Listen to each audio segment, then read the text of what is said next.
Husband wants a divorce, but his wife forced him to spend the last night with her. She vanished afterward, and he regrets it. Hi, my beautiful family. Welcome back to Mr. Peter Family Stories. Heavenly Father, wrap Mr. Peter Stories readers, this beautiful family, in your unending love and comfort. May their hearts be filled with courage, their paths lit with hope, and their souls enriched with the beauty of your presence. Let them always feel your gentle hand guiding them home. Amen. I read your comments, and let me tell you, they were absolutely unbelievable. You always touch my heart with your words, and today I have some wonderful news to share with you all. I've become a grandfather. Yes, you heard it right. My daughter Marisol is in the hospital with Binta, and we now have a precious baby boy in our family, a grandson. We've been thinking of names for him, and I'd love to hear your suggestions. What do you think of names like Ethan, Noah, Leo, Benjamin, or Oliver? Let me know your thoughts in the comments below. So, my beautiful family, tell me, how did you find the last story? Did you like it? Share your thoughts in the comments. And let's dive into today's story together as one big, loving family. The cherry blossoms painted Washington, D.C.'s sky in delicate strokes of pink and white on that fateful spring morning of 2019. Georgetown University's historic campus stirred with the usual bustle of ambitious students. But something in the air felt different, as if the city itself knew it was about to witness the beginning of an extraordinary love story. Boeta Dipanar stood at the entrance of the McDonough School of Business, his tall frame casting a long shadow across the cobblestone path. At 32, he cut an impressive figure in his tailored charcoal suit, already carrying himself with the confident air of a successful businessman rather than a final-year MBA student. His journey to this moment had been carefully calculated, each step meticulously planned since his early days as a software developer in Silicon Valley. The morning sun caught the silver threading in his suit as he checked his Patek Philippe watch, a reminder of his first successful startup exit. 7 minutes until his presentation on emerging technologies in the financial sector. 7 minutes that would change his life, though not in the way he expected. That's when he saw her. Avalie Charm wasn't supposed to be there. As an art curator for the Smithsonian's National Portrait Gallery, she rarely ventured into Georgetown's business school territory. But fate had other plans that morning when her usual coffee shop near the mall was unexpectedly closed for renovations. The barista had recommended this little cafe tucked away in the business school's courtyard, insisting it served the best Ethiopian blend in D.C. She moved through the courtyard like a breath of fresh air, her elegant frame draped in a flowing marigold dress that caught the morning light. Her braids were styled in an intricate crown, adorned with small golden clips that sparkled with each step. At 28, Avalie had already made a name for herself in DC's competitive art scene, known for her ability to discover emerging artists and her innovative approaches to cultural preservation.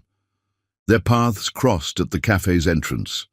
Boeta, typically hyper-aware of his surroundings, was absorbed in reviewing his presentation notes one final time. Avalie, her mind filled with the details of an upcoming exhibition, was fishing for her wallet in her oversized leather bag. The collision was gentle but enough to send her phone clattering to the ground. "I'm so sorry," they both said in unison, reaching for the phone at the same time. Their fingers brushed, and for a moment, the bustling world of Georgetown University faded away. Boeta found himself staring into eyes that held the warmth of honey and the depth of ancient stories. Avalie found herself caught in the intense gaze of a man whose face seemed to hold both unwavering determination and, surprisingly, a hint of poetry. "Please, allow me," Boeta said, his voice carrying traces of his South African heritage as he retrieved her phone. The screen was cracked, a spiderweb of lines across the glass. "Oh no," Avalee sighed, taking the phone from him. "I just had it fixed last week. These DC sidewalks have it out for my phones, I swear."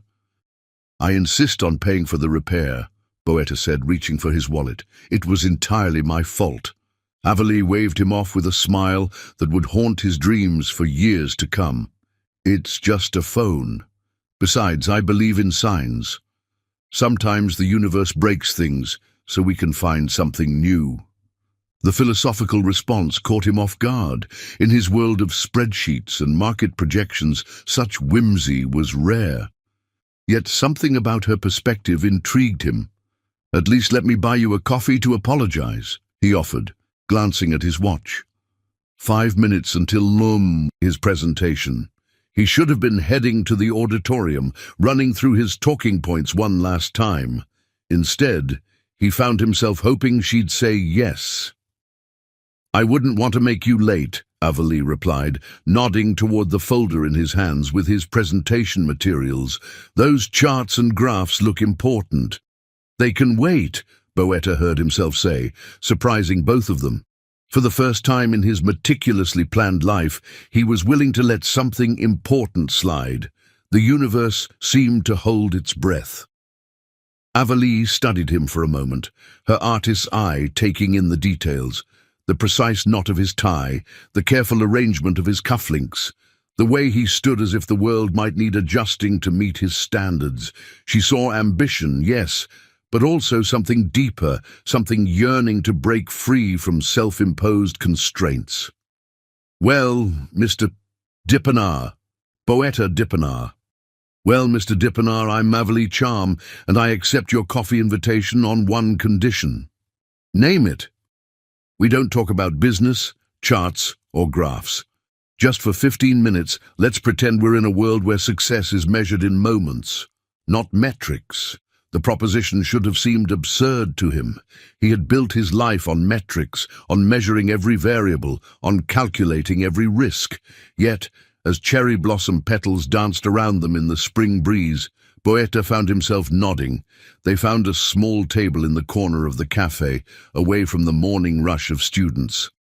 Avalee ordered an Ethiopian blend with a dash of cinnamon. Boetta, his usual double espresso. As they waited for their drinks, she told him about the young artist she'd discovered in a tiny studio in Adams Morgan, whose work reminded her of Basquiat, but with a distinctly Washington flavor. He found himself sharing stories about growing up in Johannesburg, about the first computer program he wrote at 12, about the moment he decided to leave everything behind and chase his dreams in America. The minutes slipped away like sand through an hourglass. Boetta's phone buzzed repeatedly, messages from his classmates wondering where he was.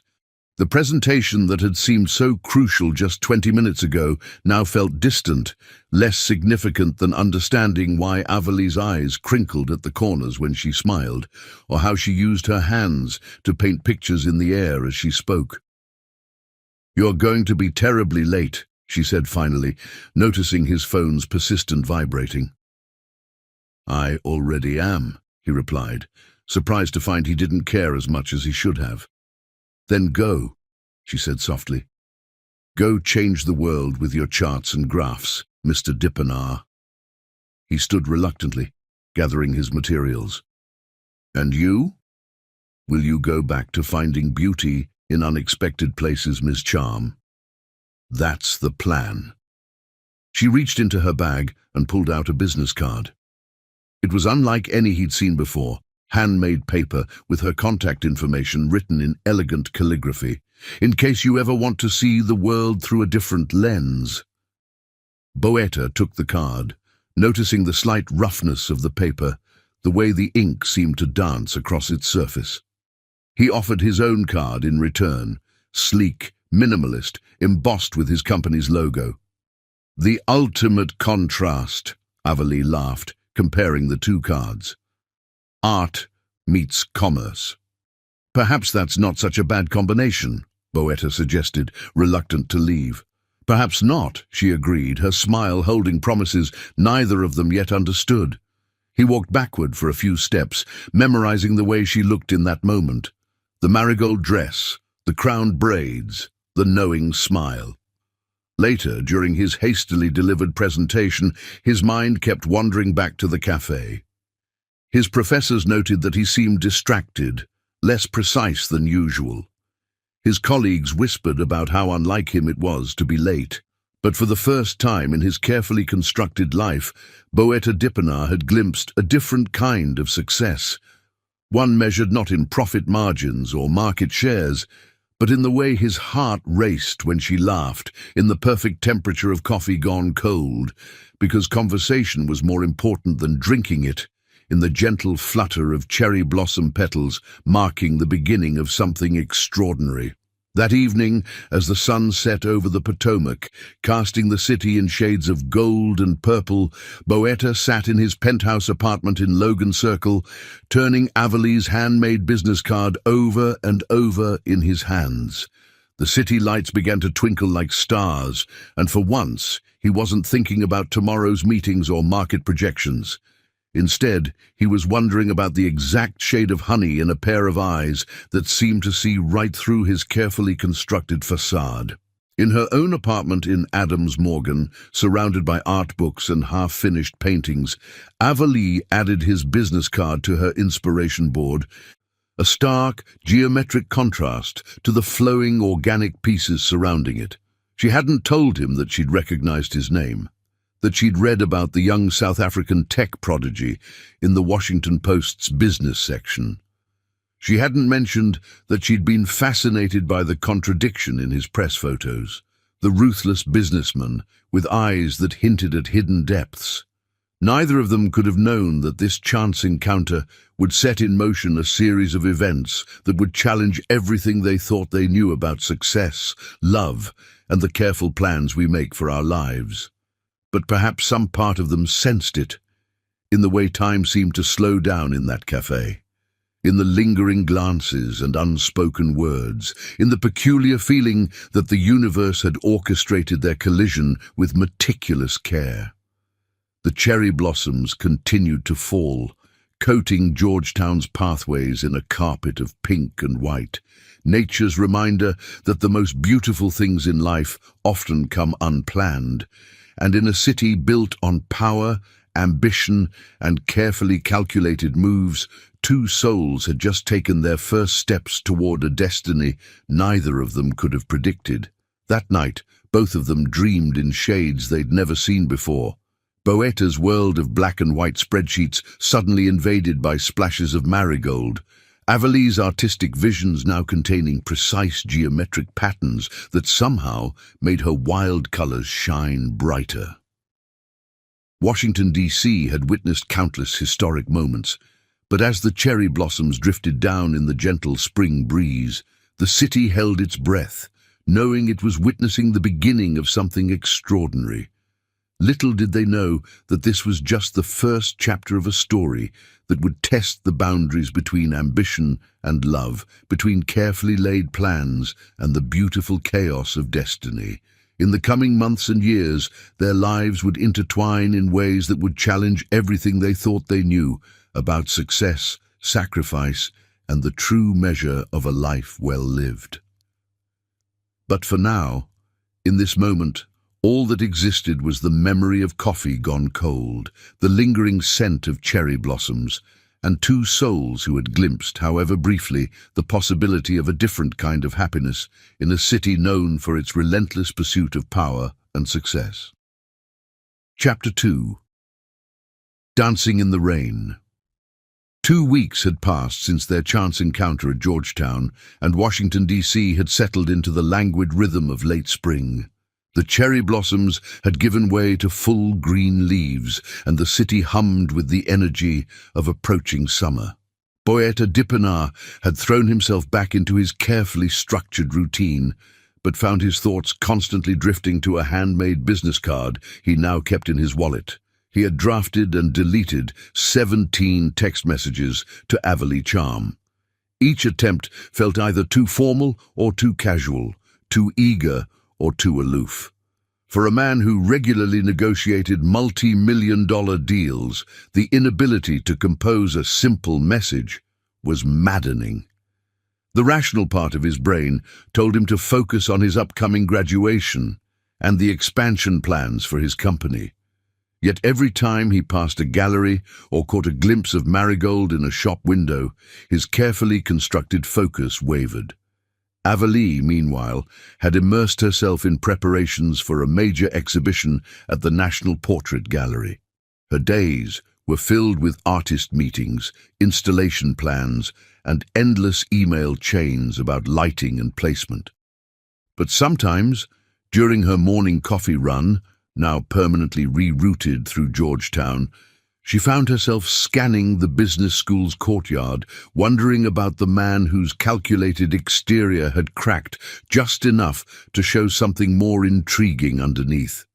Their second meeting wasn't planned, much like their first. It was a collision of circumstance and timing that would later seem too perfect to be coincidental. The afternoon had started typically enough. Boetta was leaving a meeting with potential investors on K Street, his mind occupied with projected growth rates and market penetration strategies. Avalie was finishing a walkthrough of a new installation at the Hirshhorn Museum. The summer sky over D.C. had been threatening rain all day, dark clouds gathering above the Washington Monument like spectators awaiting a show.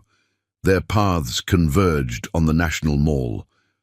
Boetta, taking a rare moment to walk rather than catch his usual ride, found himself drawn to the open space, a brief respite from the city's endless glass and concrete. Avalie, choosing to cut across the mall on her way to the metro, was lost in thought about the upcoming exhibition. The first drops of rain fell softly, almost apologetically. Then, as if someone had turned on a celestial faucet, the sky opened up. The typical DC crowd scattered like startled pigeons, rushing for cover under trees and museum awnings.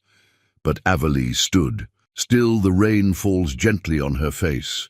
Boetta spotted her from 20 yards away, a singular still point in the chaos of retreating tourists and locals. Her white sundress was already soaking through, and her braids were catching raindrops like stars. He should have rushed for cover like everyone else. He had another meeting in an hour, and his Italian suit wasn't designed for impromptu showers. Instead, he found himself walking toward her. "Miss Charm," he called out over the sound of the rain, "I believe this is what they call a proper Washington welcome." Avalie turned, and her smile could have lit up the darkened sky. "Mr. Dippenaar," she laughed, "don't tell me you scheduled this weather in your perfectly planned day." "I'm afraid this is entirely off schedule," he admitted, water dripping from his perfectly knotted tie. "I should probably—" "Dance with me," she interrupted, holding out her hand. "I'm sorry?" "Dance with me," she repeated. "When was the last time you did something completely unplanned, something that had no ROI, no strategic value, nothing but the pure joy of the moment?" Boetta looked around at the empty mall, at the rain creating patterns on the reflecting pool, at the Washington Monument rising like a silent guardian above them. His phone was buzzing in his pocket, probably his assistant reminding him about the next meeting. His shoes were Italian leather, his suit was bespoke, and his hair, usually immaculate, was plastered to his forehead. "I don't dance," he said, but even as the words left his mouth, he found himself stepping closer to her. "Everyone dances," Avalie insisted. "Some of us just forget how—" She took his hand before he could protest further. Her fingers were warm despite the rain, and something electric shot through him at the contact. She pulled him into a simple spin, and then they were moving together on the empty mall, the rain their only music. "This is absurd," Boetta laughed, but he didn't let go of her hand. "Absolutely," Avalie agreed, her eyes sparkling. "Isn't it wonderful?" They danced, if you could call it dancing, in the summer rain, their movements a strange mixture of waltz and freestyle, formal and wild. Avalie kicked off her heels, encouraging Boetta to feel the wet grass under his expensive shoes. They spun and laughed, and for a few precious minutes they weren't a rising tech mogul and an accomplished curator. They were just two people dancing in the rain, letting the warm water wash away their carefully constructed personas. "You're going to make me late for my meeting," Boetta said, but there was no regret in his voice. "Am I? Or am I making you exactly on time for something else?" Avalee's response was playful, but her eyes held a challenge. They were close now, the rain creating an intimate bubble around them. Boetta could see the droplets clinging to her eyelashes, the way her wet dress hugged her curves, the slight tremble in her lips that might have been from the cold or something else entirely. "Sometimes," Avalee said softly, "the best moments in life are unplanned." The kiss, when it came, was as natural as the rain falling around them. Boetta's hands found her waist, pulling her closer. Avalee's fingers traced the wet line of his jaw, erasing the boundary between business and pleasure, between calculation and spontaneity. They kissed as the rain fell, as tourists huddled under distant awnings took photos of the crazy couple on the mall, as the city continued its eternal dance around them. When they finally broke apart, both slightly breathless, the rain had begun to ease. The sun was breaking through the clouds, creating a strange golden quality to the light. "I should go," Avalee said, but she didn't move away. "I have a meeting with the gallery board in—" She checked her phone, which had somehow survived the downpour. 20 minutes ago. "I should go too," Boetta agreed, equally stationary. His own phone had been buzzing consistently for the past 10 minutes. They stood there, dripping wet, neither wanting to break the spell that had fallen over them. Finally, Avalee took a step back, collecting her discarded shoes from the wet grass. "You know," she said, a mischievous glint in her eye, "normal people usually go to dinner before they dance in the rain." "Is that an invitation, Miss Charm?" "That depends, Mr. Dippenaar. Are you brave enough to let someone else plan the evening?" The old Boetta, the one who existed before this rain-soaked afternoon, would have insisted on choosing the restaurant, making the reservations, controlling every aspect of the experience. But that Boetta hadn't danced in the rain on the National Mall. "Tomorrow night," he said. "Surprise me." Avalee's smile was worth every ruined stitch of his suit. She turned to go, then paused, looking back over her shoulder. "Wear something you don't mind getting a little messy, and leave your phone at home."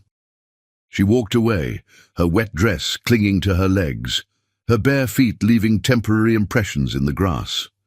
Boetta watched her go, aware that something fundamental had shifted in his carefully ordered world. Later that evening, as he sat in his penthouse reviewing quarterly projections, Boetta found himself distracted by the sound of rain against his windows. His suit hung in the bathroom, probably ruined, but he couldn't bring himself to care. He touched his lips, still feeling the ghost of their kiss, the warmth of her body against his in the rain. In her art-filled apartment, Avalee added another piece to her inspiration board, a photograph a tourist had posted on Instagram of two figures dancing in the rain on the National Mall, their forms blurred but their joy palpable. She was planning tomorrow's date, but not in the way Boetta would plan a business meeting. Her plans involved spontaneity, chance, and the kind of magic that couldn't be captured in a spreadsheet. The rain continued to fall over Washington, D.C., cleaning the marble monuments and making the city lights blur like impressionist paintings. Somewhere between the power lunches and policy meetings, between the art galleries and tech startups, two people had found something real in the summer rain. Their dance on the mall had lasted less than an hour, but its echoes would resonate through their lives in ways neither of them could yet imagine. As night fell over the Capitol, the Washington Monument stood like a silent witness to their afternoon of spontaneity. The city that ran on schedules and agendas, on power plays and careful calculations, had witnessed something rare, a moment of pure, unplanned joy.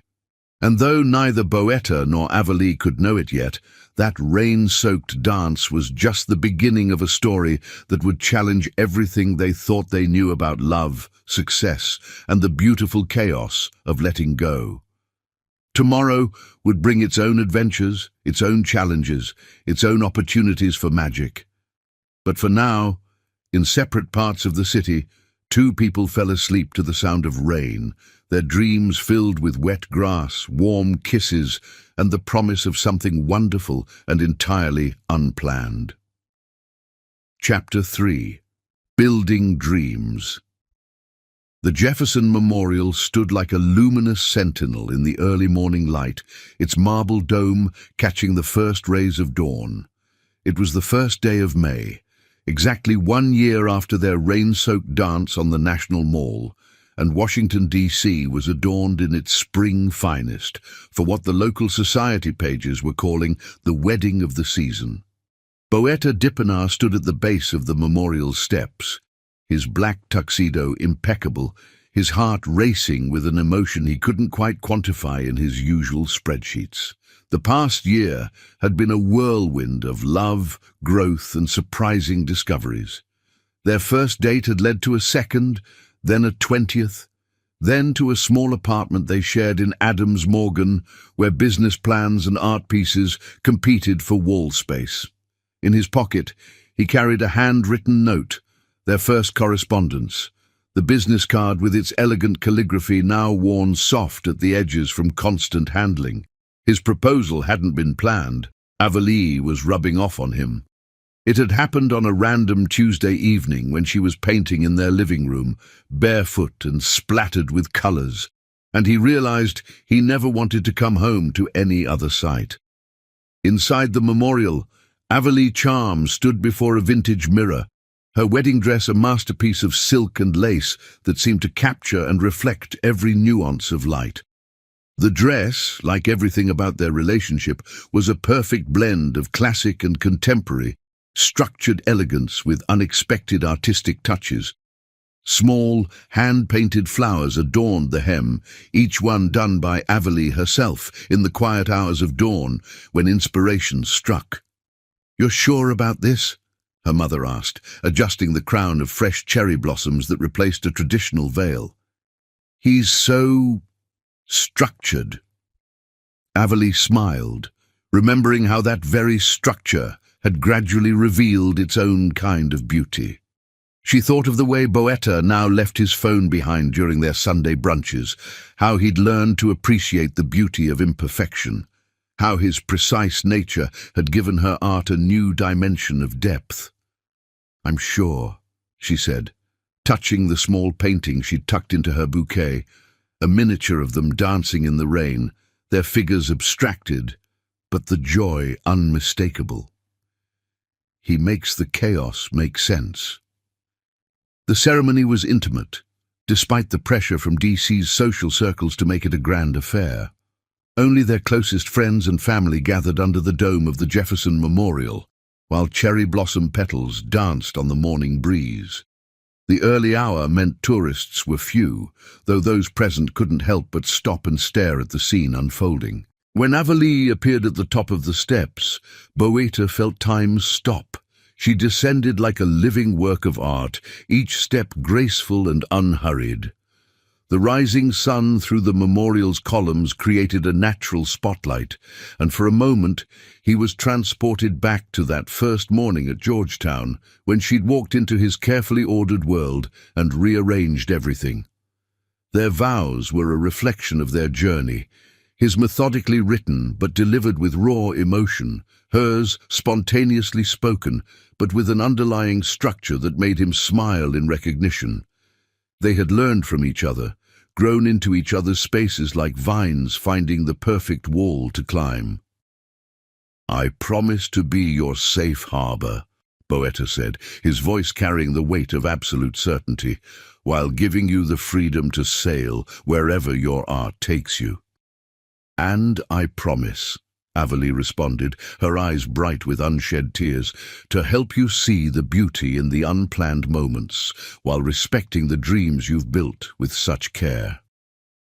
The reception was held in the courtyard of the National Portrait Gallery, where Avalie had recently been promoted to senior curator. The space had been transformed into an enchanted garden, with hanging lights and art installations created by Avalie's artist friends. Each table featured a small, original painting depicting different locations around DC that had been significant in their relationship. The Georgetown Cafe, the rain-soaked mall, their favorite Eastern Market breakfast spot. As they shared their first dance, Boetta surprised everyone, especially Avalee, by leading her in a perfectly executed waltz. "I've been taking lessons," he admitted, as he spun her beneath the twinkling lights. "Some things are worth planning for." The evening was a perfect blend of their worlds. Startup founders mingled with gallery artists, politicians chatted with street performers, and somewhere in between, two different approaches to life found their harmony. When Avalee threw her bouquet, it was caught by a young intern from Boetta's company who had been shyly flirting with one of Avalee's artist friends all evening. Later that night, after the last guest had departed and the clean-up crews were quietly at work, Boetta and Avalee slipped away to their new apartment in Logan Circle. It was a stunning penthouse with floor-to-ceiling windows offering a panoramic view of the city, but what made it perfect was the converted sunroom they'd transformed into Avalee's studio. The morning light would flood the space, casting her canvases in the same golden glow that had surrounded their first meeting. "Welcome home, Mrs. Charm Dippenar," Boetta said as they stood on their balcony, the city lights twinkling below like earthbound stars. "Home," Avalee repeated, tasting the word. She leaned into him, her wedding dress rustling softly. "You know, when we first met, I never thought I'd fall in love with a man who color-codes his closet. And I never thought I'd marry a woman who uses my quarterly reports as inspiration for abstract art." He chuckled, remembering the day he'd found one of his presentations transformed into a striking mixed-media piece that now hung in their dining room. The next few months were a dance of adjustment and discovery. Boetta's tech startup, Capital Tech Solutions, was gaining momentum, attracting attention from major investors and tech publications. Avalee's innovative approaches to curation were making waves in the art world, bringing fresh perspectives to traditional spaces. Their apartment became a testament to their merged lives. Boetta's minimalist aesthetic blended surprisingly well with Avalee's artistic chaos. His leather-bound business books shared shelf space with her art volumes. Her paintings brought color to his monochromatic office. His organizational systems somehow made her creative process more efficient without stifling it. They established rituals that honored both their natures.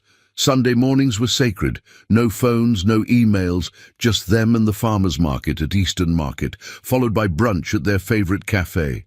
Tuesday evenings became their culture nights, sometimes a gallery opening, sometimes a tech talk, taking turns immersing themselves in each other's worlds.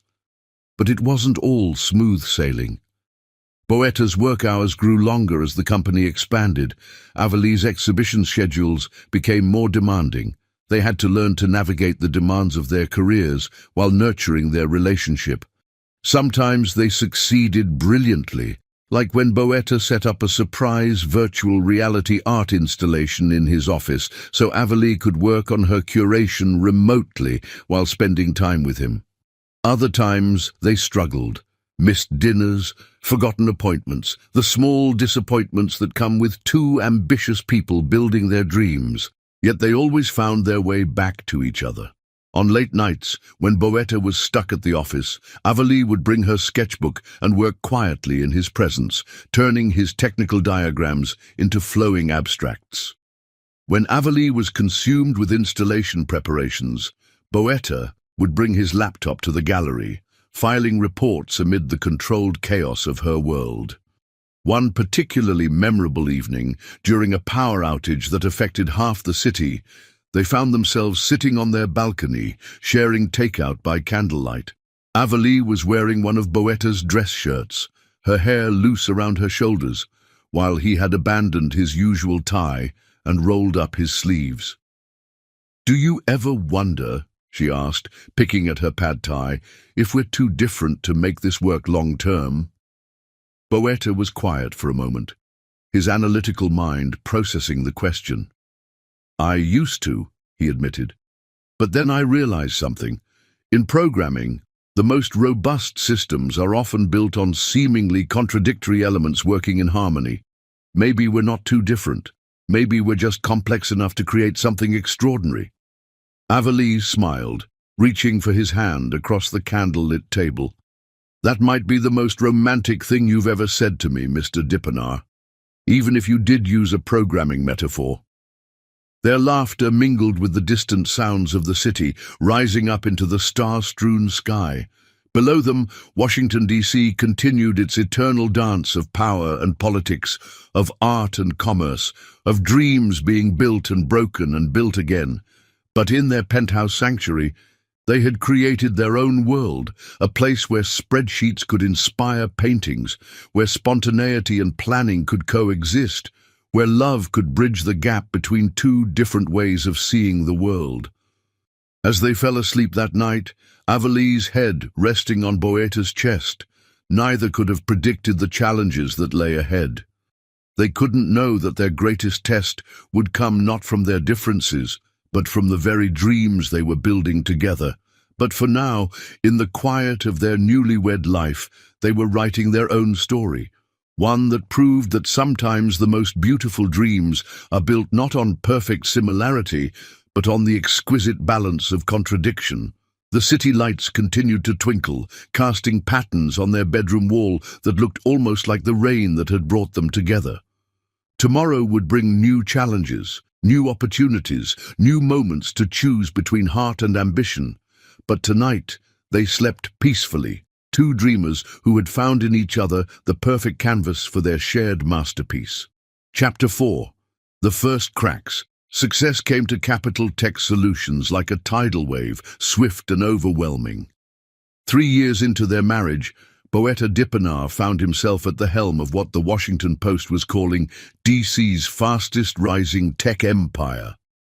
Their modest K Street office had expanded to occupy 3 floors of a gleaming high-rise overlooking the Potomac, the company logo visible from the Kennedy Center's terrace. The morning that changed everything began like any other. Avalise woke to an empty bed, the sheets on Boeta's side long cold. His text message, sent at 4 a.m., explained he'd gone to the office early to prepare for a crucial meeting with Silicon Valley investors. She traced her fingers over his pillow, remembering when their mornings used to begin with shared coffee and quiet conversation. The penthouse that had once been their sanctuary had subtly transformed. Boeta's home office, previously a casual workspace, now resembled a corporate command center. Multiple monitors displaying real-time market data, a dedicated line for international calls, and a small conference setup for emergency virtual meetings. The wall that had once hosted one of Avalise's favorite paintings now held a massive touchscreen displaying company metrics. Avalise stood in her studio, morning light streaming through the windows, but her canvas remained blank. The space that had once been her refuge felt different now, tainted by the constant intrusion of corporate life. Even here, she could hear the muted chime of Boeta's messages echoing from his office, a digital rhythm that had become the soundtrack of their lives. She thought back to their last real conversation 3 days ago. She'd planned a surprise dinner at their favorite bistro in Georgetown, the place where they'd celebrated their engagement. Boeta had arrived an hour late, his attention divided between their table and his phone, where a crisis in the Asian markets demanded his constant attention. "I'm sorry," he'd said for the 4th time that evening, responding to another urgent email. "The Singapore office is launching a new platform, and the timing has to be perfect." "When isn't the timing crucial?" Avalise had asked, pushing her untouched soufflé around the plate. "When isn't? They're a crisis that needs your immediate attention." "This is different," he'd insisted, his fingers flying over the phone's keyboard. "We're on the verge of something extraordinary, Avalise. The company is about to make the jump from regional success to global player. Everything we've worked for is coming together." "Everything you've worked for," she'd corrected quietly. but he was too absorbed in his phone to notice the distinction. Now, standing in her studio 3 days later, Avalee faced her empty canvas with a heavy heart. Her own career was flourishing. Her innovative approaches to curation had earned her recognition across the art world. The National Portrait Gallery had given her unprecedented freedom to shape their upcoming exhibitions, yet success tasted bitter when she couldn't share it with the man she loved. The sound of the front door opening pulled her from her thoughts. Boetta strode in, his bespoke suit immaculate despite the early hour, his manner radiating the focused energy that had become his constant state. "You're home," Avalee said, surprised. It wasn't even noon. "Just for a moment," he replied, heading straight for his office.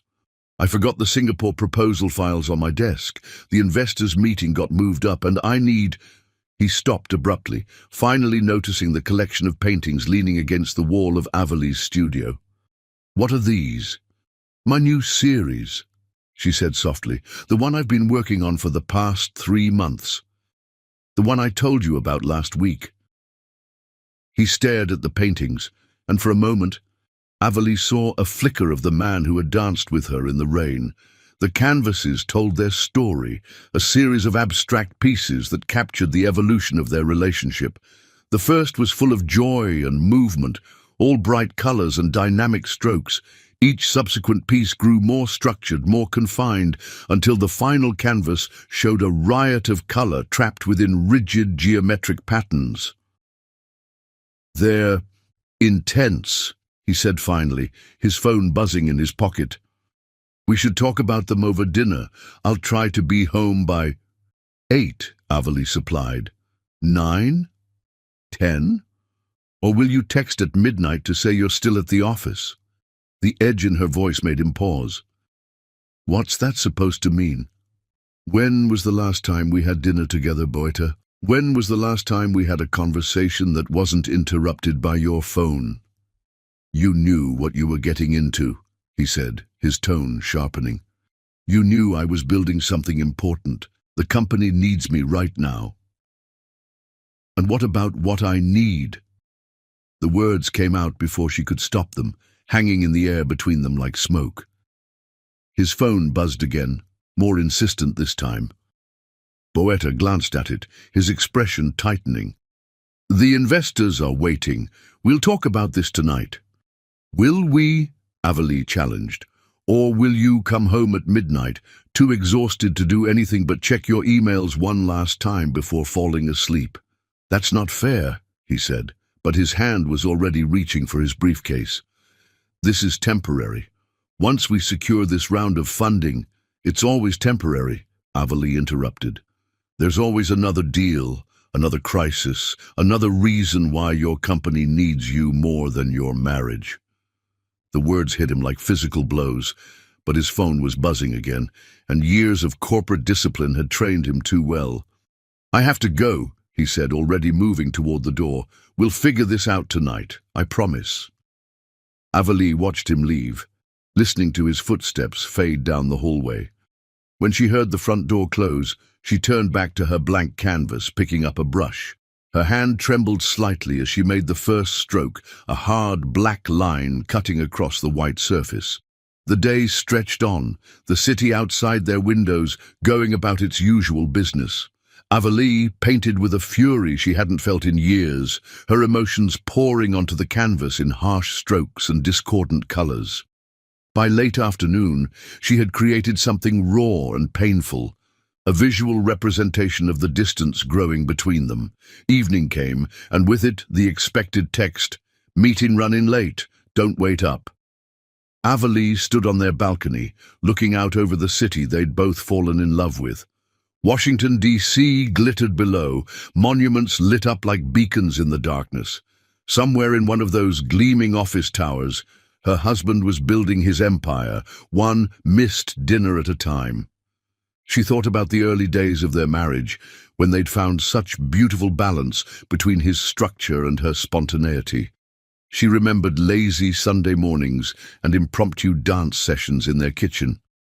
She thought about the way Boetta used to look at her, not as an interruption to his schedule, but as the most important appointment of his day. Her phone lit up with another text from him. Big breakthrough with investors, celebrating at Capitol Grill. See you later. Avalee looked at their wedding photo, prominently displayed in the living room. They looked so young, so certain that love would be enough to bridge any gap. Now, 3 years later, she wondered if they'd been naive. Perhaps some dreams were incompatible. Perhaps you couldn't build an empire without sacrificing something equally precious.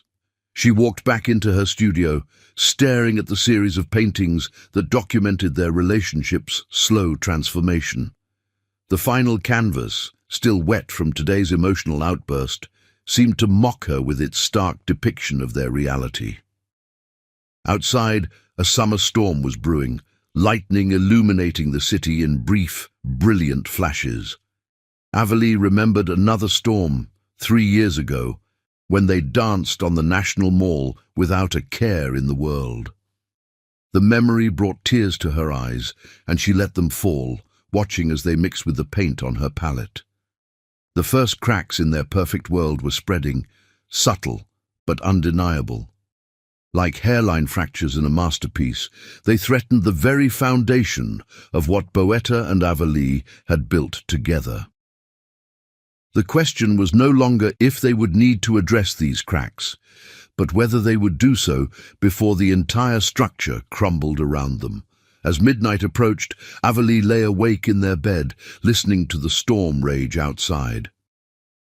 When Boetta finally came home, his footsteps quiet in the darkened apartment, she pretended to be asleep.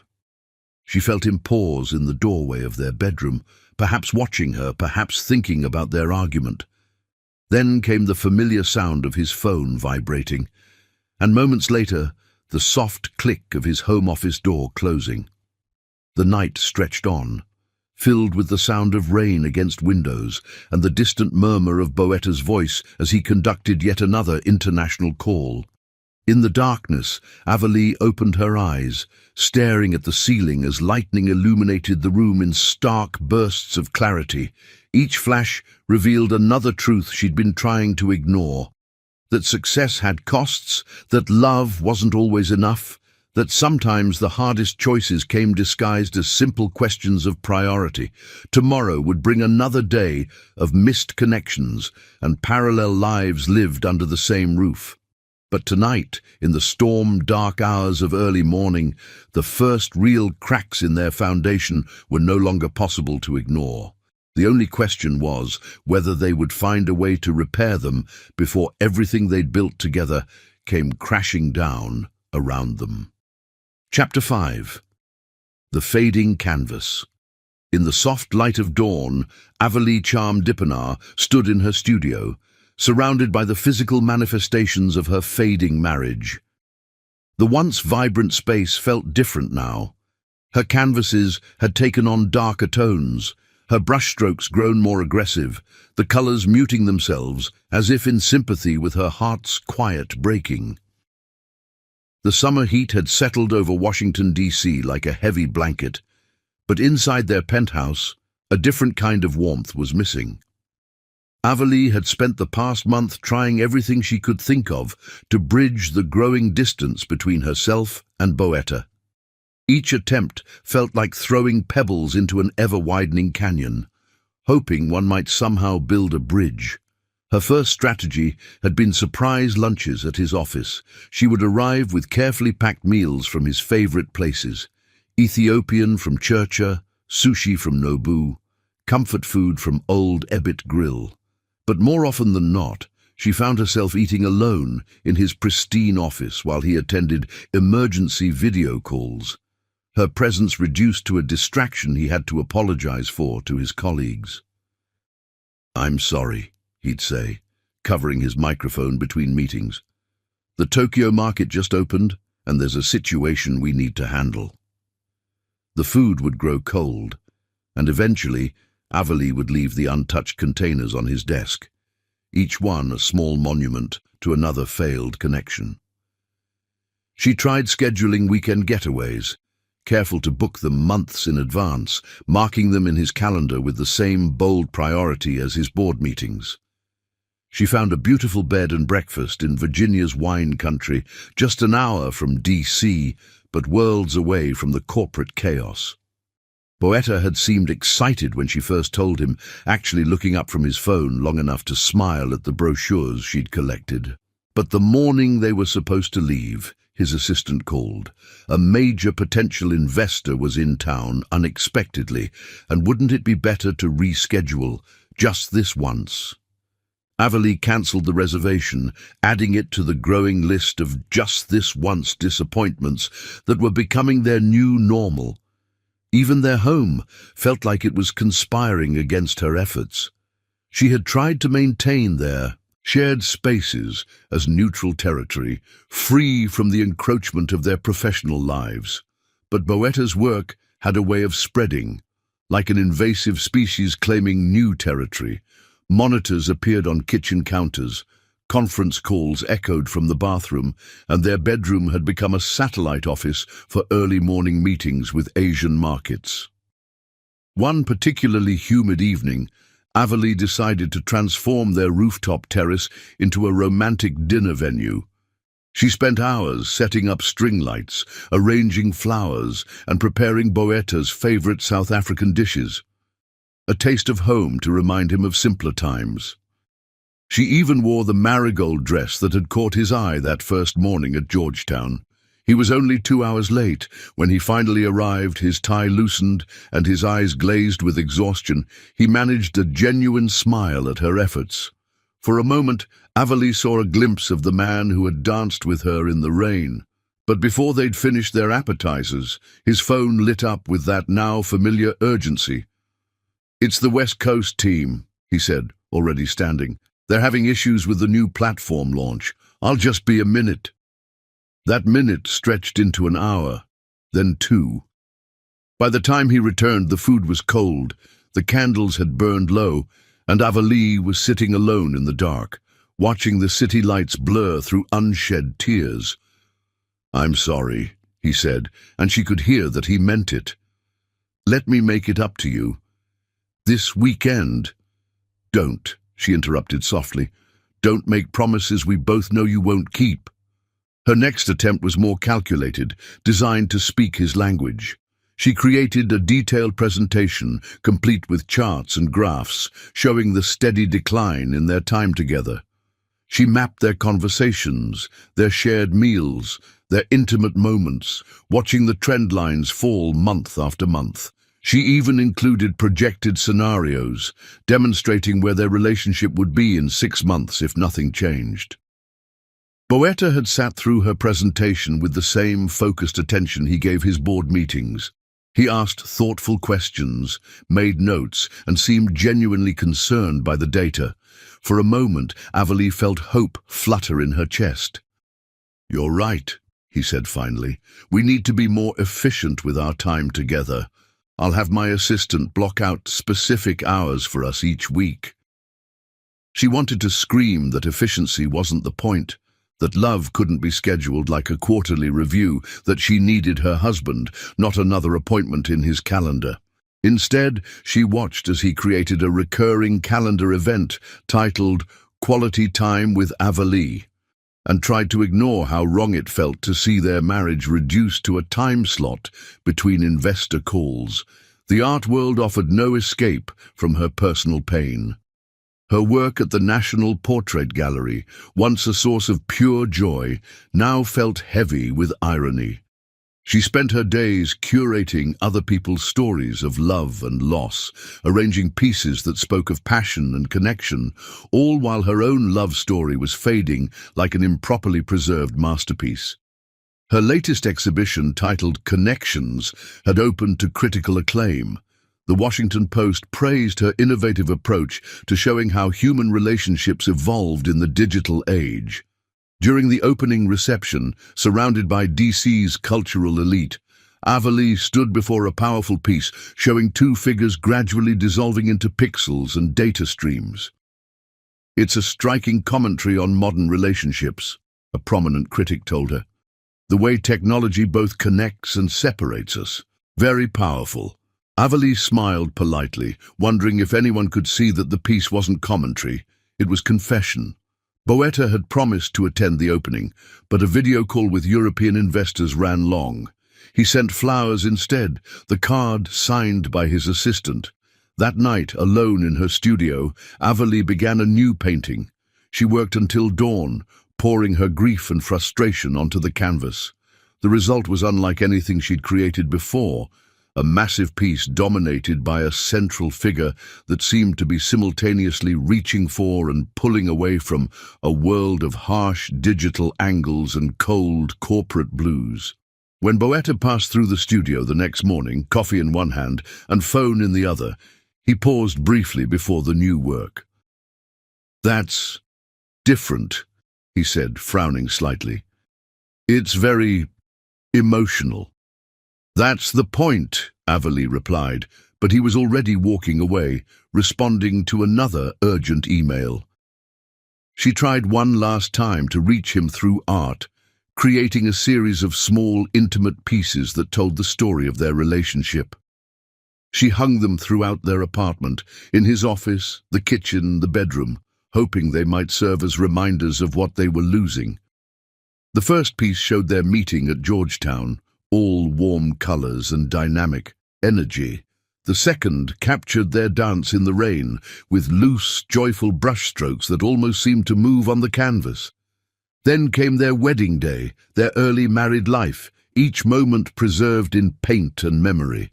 The final piece in the series hung in their bedroom, a small canvas dominated by a single figure, standing before a bank of screens, their back turned to an empty bed. She waited for Boetta to notice, to comment, to understand what she was trying to tell him through her art. A week passed, then two. The paintings became part of the background noise of their lives, as ignored as Avalie herself felt. She watched him walk past them day after day, his attention forever fixed on the glowing screen in his hand, and realized that some messages couldn't be conveyed through art alone. One night, as another summer storm raged outside their windows, Avalie sat in her studio surrounded by the physical evidence of her failed attempts to save their marriage. Each canvas told a story of hope gradually fading, of love being slowly suffocated by ambition and distance. She picked up a brush, dipping it in the darkest blue on her palette. On a fresh canvas, she began to paint what she feared would be the final chapter of their story, a piece she hoped would never need to be displayed. As lightning illuminated the DC skyline, Avalie worked through the night, her brushstrokes capturing the moment when trying becomes too painful to continue. The finished piece showed two paths diverging, one leading toward a bright but cold world of success and achievement, the other winding toward an uncertain but more human future. In the middle, two figures stood back to back, their shadows stretching in opposite directions. As dawn broke over the capital, Avalie stepped back from the canvas, her heart heavy with the weight of decisions yet to be made. She could hear Boetta in his office, his voice carrying through the walls as he conducted another early morning call. The sound was so familiar now, as much a part of their home as the art on the walls or the memories in the halls. She looked at her phone, at the dozens of calendar invites titled "Quality Time with Avalie" that had been cancelled or rescheduled. Each one represented another small surrender, another moment when his empire had taken precedence over their love. Outside, the storm had passed, leaving the city fresh and clean in the morning light. The Washington Monument stood tall against the clearing sky, a silent witness to countless stories of love and loss, of dreams achieved and dreams abandoned. Avalie touched the final painting, her fingers tracing the diverging paths. She knew with a clarity that felt like both revelation and defeat that they were approaching their own divergence. The only question was whether Boetta would notice before it was too late, whether he would look up from his screens and spreadsheets long enough to see that their canvas was fading, their masterpiece being painted over with the cold colors of corporate success. As if in answer to her unspoken question, his phone rang again, its sound echoing through their beautiful empty home like a bell tolling the hour. Avali closed her eyes, letting her hand fall from the canvas, and began to plan what would become their last night together. Chapter 6. The Breaking Point. The argument that would change everything began on an otherwise ordinary Tuesday in September. Washington, D.C. was caught in that peculiar moment between summer and fall, the air thick with humidity and unfulfilled promises. The sun was setting behind the Capitol dome, painting the sky in shades of amber and rose that would have once inspired Avali to reach for her brushes. Instead, she stood in their penthouse kitchen, staring at her phone and the message that had finally pushed her to the edge. Running late, big news about Singapore expansion, don't wait up. B. It wasn't the message itself. She'd received hundreds like it over the past years. It wasn't even that today was their anniversary, though the dozen roses wilting in their vase on the counter, ordered by his assistant, delivered with a generic card, added a particular sting to his absence. No. What broke her was the realization that she wasn't even surprised anymore. The day had started with such hope. Avali had woken early, her mind filled with memories of their first meeting at Georgetown, of dancing in the rain, of all the moments that had led them here. She'd spent weeks planning this evening, determined to make one last attempt to reach the man she'd fallen in love with. She'd called in favors to reserve the entire rooftop at the Kennedy Center, had arranged for the same jazz quartet that had played at their wedding to perform, had even tracked down the exact Ethiopian coffee beans from the cafe where they'd first met. The table was set with their wedding china, candles waiting to be lit, a bottle of South African wine breathing in the corner, all of it now useless. Avali moved through their apartment, each room a museum of their fading love. In his home office, she paused before the wall of achievements, magazine covers celebrating Boeta's success, awards recognizing his innovation, framed articles praising his business acumen. In the center hung the Fortune magazine cover that had marked the beginning of the end. Boeta Dipanar, DC's tech revolutionary. The article had praised his single-minded dedication to success, not knowing the personal cost of that dedication. Her studio, once her sanctuary, felt more like a confessional now.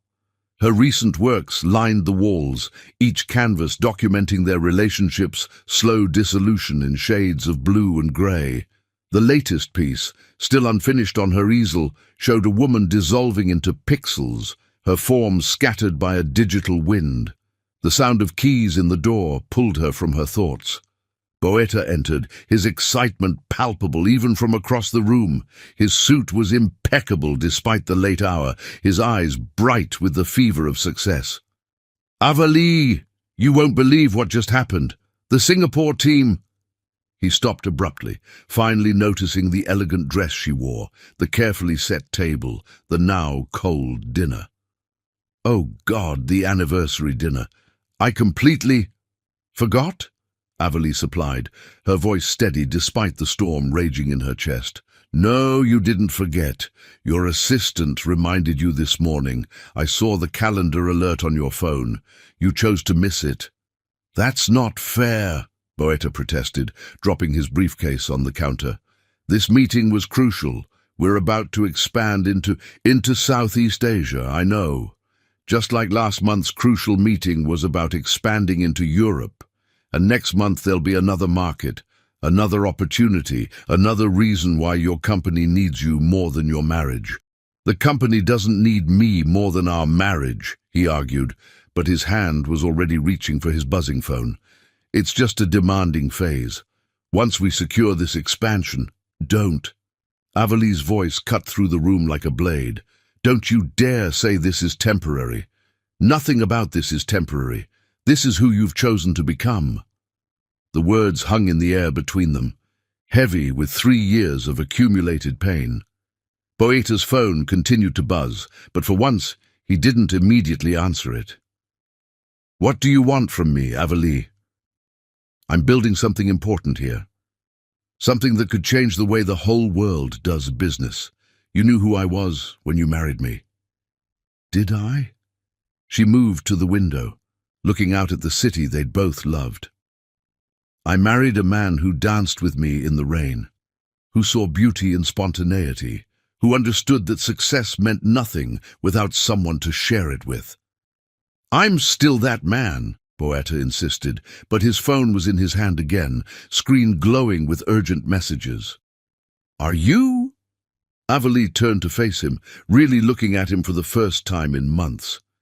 When was the last time you looked at one of my paintings? Really looked, not just glanced at them between calls. When was the last time we had a conversation that wasn't interrupted by your phone? When was the last time you chose me over your company? That's not fair, he repeated, but the words sounded hollow even to him. I'm not choosing the company over you. I'm choosing our future. Everything I'm building for us. No, Avalee said softly, the truth of it breaking her heart. You're building it for yourself. I'm just the wife in your biography, the supportive character in your success story. I'm not competing with your business, Boetta. I'm asking you to remember we're partners. His response cut through her like Arctic wind. The company needs me more right now. You need to understand that. The moment the words left his mouth, something shifted in the air between them. Avalee felt it like a physical change, as if the last thread holding their marriage together had finally snapped. I understand perfectly, she said, her voice barely above a whisper. I understand that I've been fighting for a marriage by myself. I understand that your empire means more to you than our love.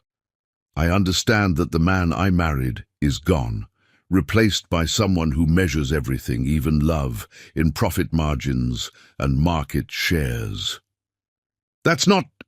His phone rang, the sound cutting through his protest. He glanced at the screen, his expression tightening. It's Singapore. I have to take this. Avalee watched as he walked to his office, already speaking rapidly into the phone.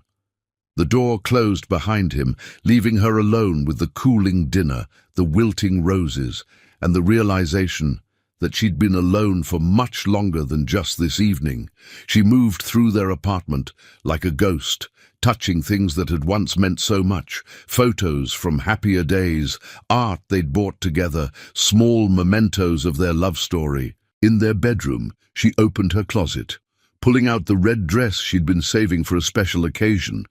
The fabric felt like liquid fire in her hands, a last flame of hope in the dying light of their marriage. Outside, the city continued its eternal dance of power and ambition. Lights flickered on in office buildings, other dedicated souls working late into the night. From Boetta's office came the muted sound of his voice, animated and engaged in a way he rarely was with her anymore. Avalee stood in her studio, surrounded by the evidence of their failing love. Each canvas told a story of hope fading, of love being suffocated by ambition, of two people growing apart despite sharing the same space. She picked up a brush, dipping it in deep crimson paint. On a fresh canvas, she began to paint what she knew would be her last work in this studio. As the night deepened around her, she poured everything into the piece. Their first meeting, their dance in the rain, their wedding day, and all the small moments that had made their love special. But she also painted the distance that had grown between them, the coldness that had replaced their warmth, the technology that had become his true partner. Hours passed. From his office, Boetta's voice rose and fell like a tide, discussing profits and projections, expansions and acquisitions. Not once did he check on her. Not once did he remember that this was supposed to be their anniversary celebration. As dawn began to paint the sky in shades of hope she no longer felt, Avalee put the final touches on her painting. It showed two figures, one dissolving into streams of data and digital code, the other remaining stubbornly, painfully human. Between them stretched an unbridgeable void, filled with all the words they'd never said and the moments they'd never share. She heard Boetta's office door open, his footsteps moving toward their bedroom. No doubt he would collapse into bed for a few hours before starting the cycle again. Her decision crystallized in that moment, clear and sharp as morning light on the Potomac. Taking out her phone, she typed a simple message. "I need one last night. Meet me at your office tomorrow evening. Wear the suit you wore when we first met." The response came quickly, probably the fastest he'd replied to her in months. "Of course, everything okay?" She didn't answer. Instead, she looked at her final painting still wet on the easel. Tomorrow, she would make one last attempt to reach him, not to save their marriage. She knew now that it was too late for that, but to remind him and herself of the love they'd once shared. One last dance. One last chance to say goodbye to the man she'd married before he completely disappeared into the empire he'd built. The sun rose over Washington, D.C., its light catching the windows of countless office buildings where other marriages were probably dissolving in the name of success. Avalie touched her painting one last time, her fingers leaving a single crimson print on the canvas. It looked like a wound, or perhaps a heartbreaking. In their bedroom, Boetta was already asleep, his phone clutched in his hand like a lover. Avalie watched him for a moment, remembering all the mornings she'd woken to his smile, all the lazy Sundays they'd spent planning their future. She wondered when exactly they'd lost their way, when his dreams had become more important than their reality. Tomorrow would bring its own pain, its own decisions, its own goodbyes. But for now, in the quiet of early morning, Avalie allowed herself to mourn for what they'd had, for what they'd lost, and for what they might have been if love had been enough to bridge the gap between ambition and heart. Chapter 7. The Last Night. Avalie stood before the mirror in their Adams Morgan apartment, the red dress flowing around her like liquid flame.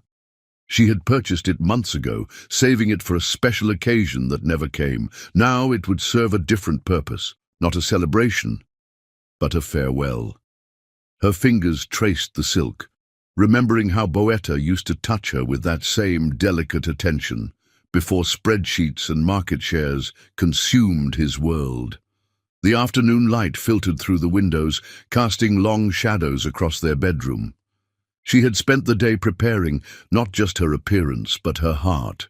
Each room held memories she needed to preserve, their first morning together in this kitchen, lazy Sundays reading in the living room, passionate nights and gentle mornings in their bed. She photographed each space with her artist's eye, storing them away like precious gems. In her studio, she had finished one last painting, not the dark, angry pieces of recent months, but something that captured the essence of their love story. It showed two figures dancing in the rain, their forms slightly blurred, suggesting movement and joy. Behind them rose the Washington Monument, its reflection rippling in the wet pavement of the National Mall. She would leave it for him to find, her final gift. The sun was setting over D.C. when she arrived at his office building, the glass and steel structure catching the dying light like amber. The security guard recognized her, though it had been months since her last attempt at a surprise lunch visit, and waved her through with a sympathetic smile. The elevator ride to the executive floor felt like ascending to another world. Each floor marked the stages of Capital Tech's growth, from their first small office on the 3rd floor to the expanding team on the 8th, to now, where Boetta occupied the entire top floor. The soft ding announcing her arrival echoed through her chest like a bell tolling. Boetta's assistant Jennifer looked up in surprise as Avalie stepped out of the elevator. "Mrs. Charm Dippenar, I didn't know you were expected. Mr. Dippenar is on a call with—" "It's all right, Jennifer," Avalie interrupted gently. "He's expecting me." She paused, then added softly, "Thank you for everything." For all the times you tried to help us find time together." Something in her tone made Jennifer's eyes widen slightly. The assistant opened her mouth as if to speak, then simply nodded, understanding passing between the women like a current. Avalee walked the familiar path to Boetta's corner office, her heels clicking against the marble floors. Through the glass walls, she could see him pacing, phone to his ear, gesturing animatedly as he spoke. Even now she couldn't help but admire his passion, the intense focus that had first attracted her to him. He saw her through the glass and froze mid-sentence. For a moment, time seemed to stop as he took in her appearance. The red dress, her hair arranged in the same style she'd worn the day they met, her eyes holding all the words they'd never said. She saw him quickly end his call, something he'd rarely done for her in recent years. "Avalee," he breathed as she entered the office. "You look incredible." "Thank you," she said softly, closing the door behind her. "You're wearing the suit, the one from Georgetown." He nodded, adjusting his tie self-consciously. The charcoal grey suit still fit him perfectly, though his shoulders seemed to carry more weight now. "I had it cleaned specially. When you asked for tonight, I thought—" "Dance with me?" she interrupted, holding out her hand just as she had that rainy day on the mall. His phone buzzed on his desk. For the first time in years, he didn't even glance at it. Instead, he stepped forward, taking her hand in his. The contact sent electricity through them both, memories of countless touches rising to the surface like bubbles in champagne. Avalee pulled out her phone, starting the playlist she'd prepared. The soft notes of their wedding song filled the office, competing with the gentle hum of servers and distant traffic below. She guided his hand to her waist, stepping close enough to catch his familiar scent, expensive cologne mingled with coffee and ambition. They began to move together, muscle memory taking over as they swayed to the music. Through the floor-to-ceiling windows, the city spread out before them, a tapestry of lights twinkling like earthbound stars. The Washington Monument stood in the distance, illuminated against the night sky, a silent witness to their final dance. "Do you remember," Avalee murmured against his chest, "when we used to dance in the kitchen while making dinner?" "Every Sunday," Boetta replied, his voice rough with emotion. "You'd put on that old jazz station, and we'd burn the food because we couldn't stop dancing." When did we stop? The question hung between them like smoke, heavy with implications. Boetta's hand tightened on her waist. "I don't know," he admitted. "Somewhere between the Series B funding and the European expansion. One day we just stopped." Avalee pulled back slightly, meeting his eyes. "Do you remember what you said to me the day we met? About why you started this company?" "I wanted to change the world," he said slowly, "to create something that would make a difference." "No," she corrected gently. "You said you wanted to build something that would give us the freedom to live life on our own terms. Somewhere along the way, the building became more important than the living." The music shifted to another song, the one that had been playing in the cafe when they first met. Boetta's steps faltered slightly as recognition hit him. "You planned all this," he said, not accusingly, but with a note of wonder. "The suit, the music, the memories." "Consider it my final curation," Avalee said, a sad smile playing at her lips. "One last exhibit of what we were, what we had, what we lost." "We haven't lost anything," Boetta protested, but his voice lacked conviction. "We're just going through a rough patch. Once the Singapore deal is complete—" "There will be another deal," she interrupted. "Another expansion, another crisis, another reason why the company needs you more than our marriage. And that's okay." "How can you say that's okay?" "Because I finally understand," Avalee said, her fingers tracing the line of his jaw. "This is who you are now. The man who danced with me in the rain, who saw beauty in chaos, who valued moments over metrics. He's gone. And the woman who could be satisfied with leftovers and calendar invites, who could compete with spreadsheets for attention, who could watch her art die slowly in the shadow of your success, she never existed. Avalee, please. She silenced him with a kiss, pouring everything into it. Their first meeting, their rainy dance, their wedding day, every moment of joy and pain that had led them here. When she pulled away, there were tears in both their eyes. "Make love to me," she whispered. "One last time. Let's remember why we fell in love, before we say goodbye." Later, much later, as they lay tangled together on the office couch, the city lights painting patterns on their skin, Avalee traced the worried lines that had formed around Boetta's eyes in recent years. "You're going to change the world," she said softly. "You already are, but I can't watch myself disappear while you do it." "I can change," he started to say, but she placed a finger against his lips. "That's not what I want. Your drive, your ambition, your absolute dedication to your vision, they're part of who you are. I fell in love with that passion. I just can't live in its shadow anymore." As dawn began to paint the sky in shades of pink and gold, Avalee carefully extracted herself from his embrace. She dressed slowly, deliberately, each movement a goodbye to the life they'd built together. Boetta watched her from the couch, his expression a mixture of love, regret, and dawning understanding. "The red dress," he said suddenly. "You bought it months ago. You've been planning this." "Not planning," she corrected, smoothing the silk over her hips. "Preparing. There's a difference." She walked to the window, looking out over the awakening city. The early morning light caught the dome of the capital, making it glow like a second sun. "There's a letter in your desk drawer," she said, not turning around. "Read it when you're ready, not now." "Avalee—" "Thank you," she interrupted, finally facing him, "for the dance, for the memories, for showing me that sometimes love isn't enough. Sometimes you have to let go of something beautiful to let it become what it needs to be." She crossed the office one last time, pausing at the door. "Your phone's been buzzing for the past hour. Singapore's probably awake. You should get back to work." Before he could respond, she was gone, her perfume lingering in the air like a ghost.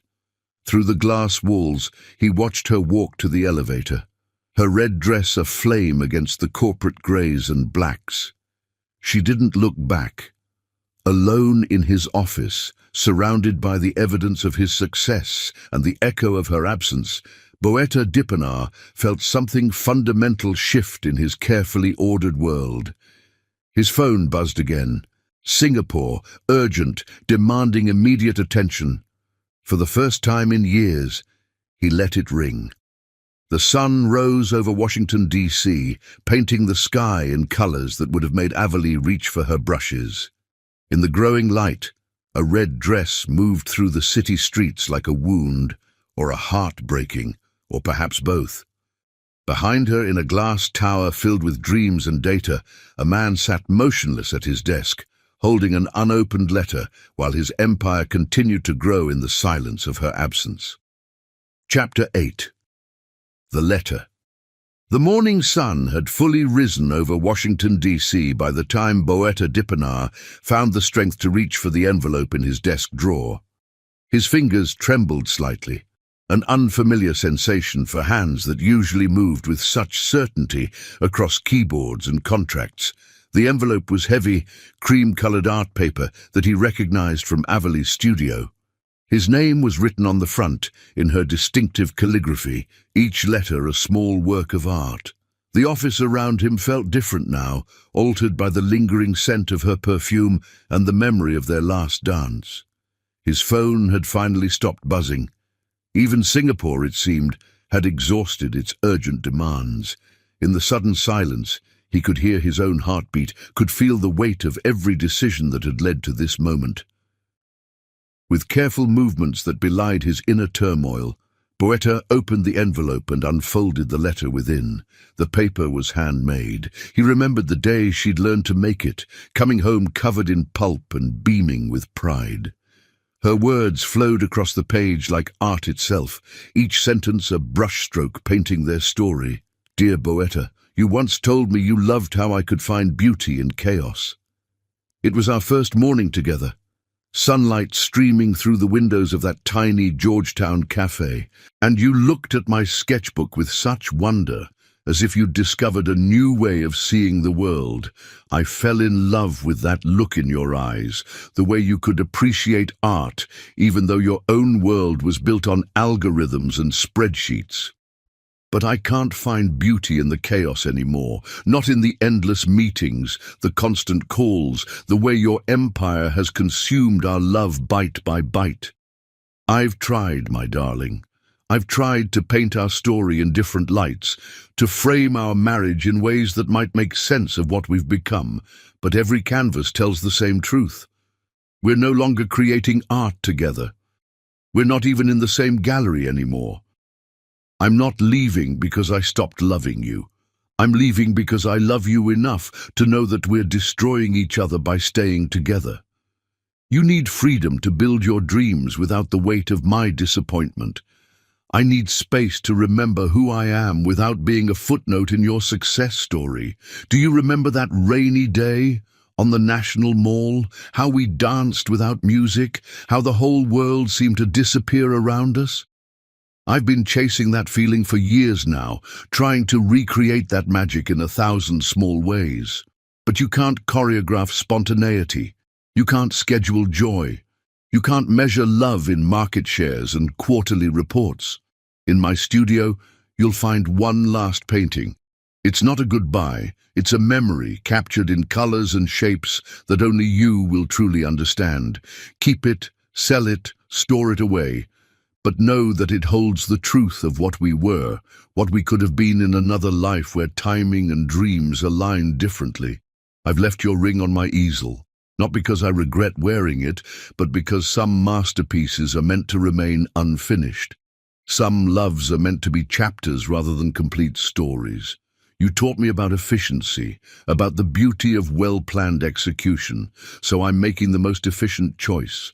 I'm setting us both free while we still have enough love left to remember why we began. Don't try to find me. Sometimes love means letting go, and I need to learn who I am in a world that isn't defined by your success or shadowed by your dreams. I've accepted a curator position abroad. By the time you read this, I'll be gone.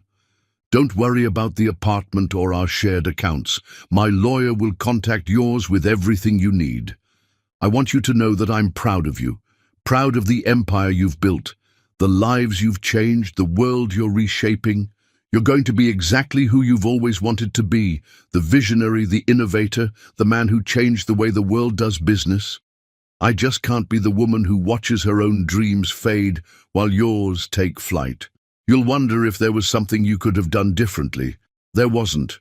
We were two artists working in different mediums, you with technology and markets, me with paint and canvas. For a while, we created something beautiful together, but art can't survive in a vacuum, and I've been suffocating in the shadow of your success. Take care of yourself, my love. Remember to look up from your screen sometimes. Remember that success isn't just measured in stock prices and market penetration. Remember that once, on a rainy day in our nation's capital, you danced with a girl who saw beauty in chaos. And for a moment, you saw it too. I'll carry the memory of that moment with me always. It will be my masterpiece, the perfect capturing of love before reality added its harsh brushstrokes. Be magnificent, be powerful, be everything you've dreamed of being. But please, don't look for me. Some paintings are meant to be appreciated from a distance, and some loves are meant to live in memory rather than reality. Always, Avalie P.S. I've left you one last gift. A series of small paintings hidden throughout your office. Each one captures a moment from our time together. Find them when you need to remember that once, You knew how to dance in the rain. Boeta read the letter 3 times, each reading revealing new layers of meaning, new depths of pain and love.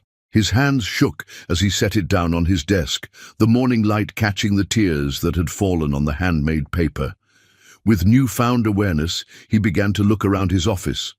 Really look for the first time in years. In corners he'd never noticed, behind awards he'd stopped seeing, he found them. Tiny canvases, each one a window into their past, a miniature of the Georgetown cafe where they'd met, a watercolor of their first apartment, an abstract piece that somehow captured the exact shade of dawn on their wedding day. He found himself moving through his office like a man in a dream, discovering these small treasures she'd hidden away. Each painting was dated, he realized. She'd been placing them here for months, preparing for this goodbye in her own artistic way. The last one he found was behind his computer monitors. A small, perfect capturing of their last dance together, painted in the hours before she'd arrived in her red dress. The figures in the painting were wrapped in light, their forms suggesting both intimacy and farewell. His phone buzzed again. Singapore again. The world of business continued its relentless march forward, but for the first time in years, Boeta Dipanar let the call go unanswered. Instead, he walked to his window, looking out over the city that had witnessed their love story. The Washington Monument rose in the distance, its reflection rippling in the Potomac. Somewhere out there, a woman in a red dress was leaving the city they'd both loved, carrying with her the colors that had made his world vibrant. He pressed his hand against the glass, remembering how she used to trace the cityscape with her fingers, finding beauty in the geometric patterns of urban life.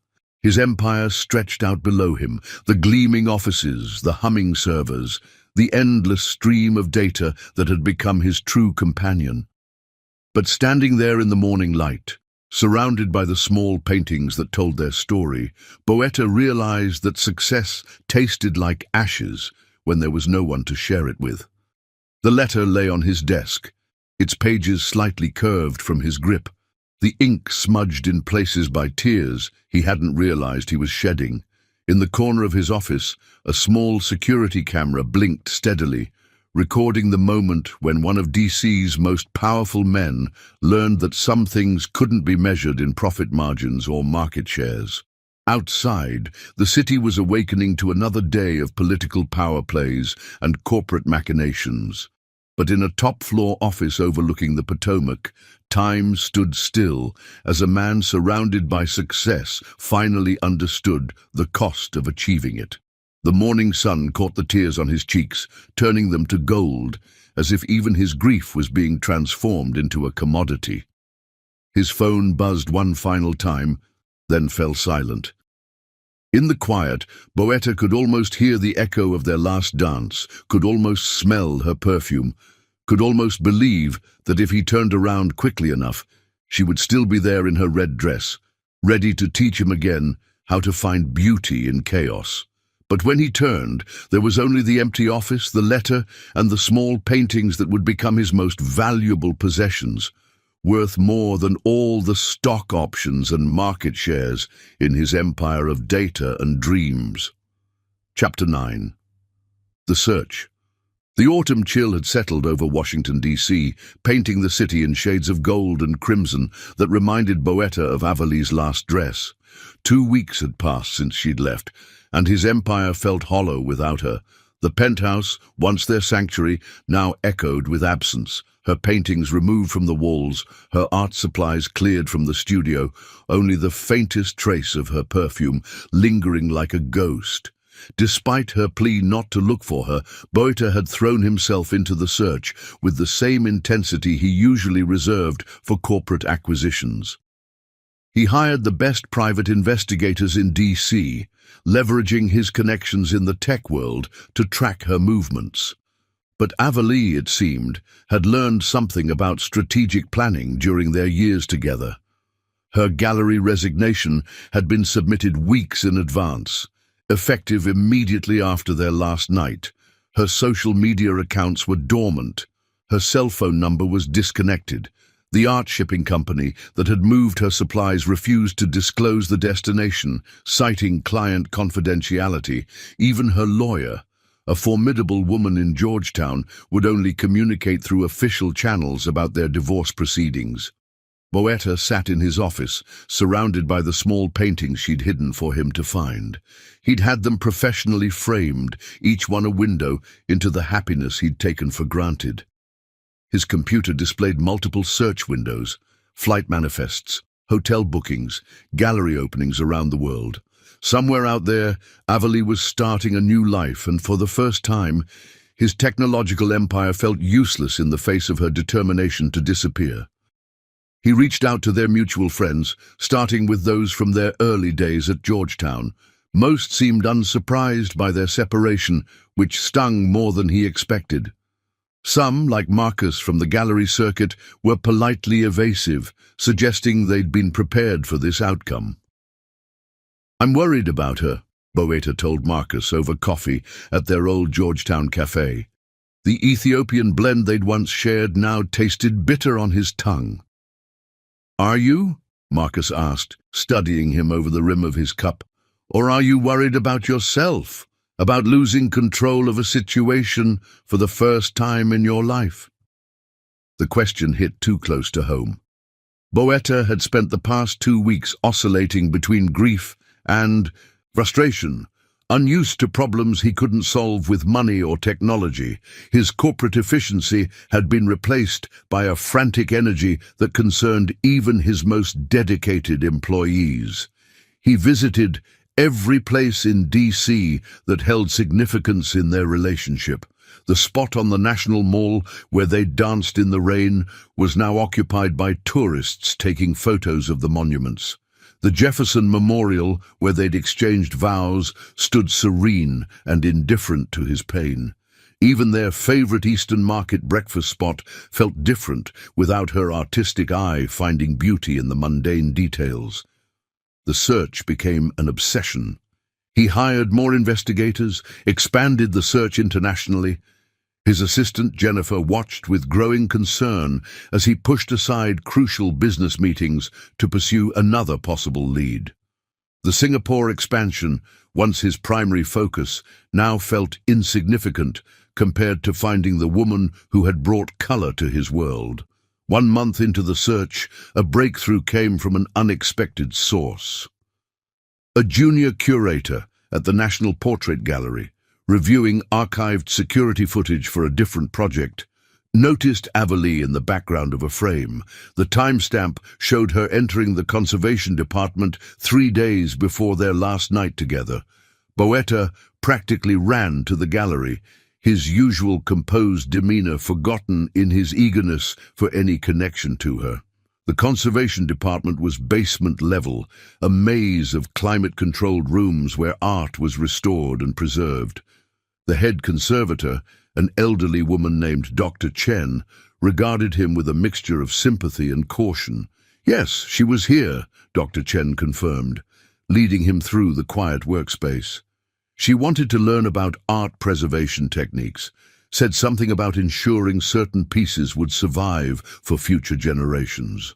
They stopped before a workstation where, Dr. Chen explained, Avali had spent several hours studying the effects of time and environment on various materials.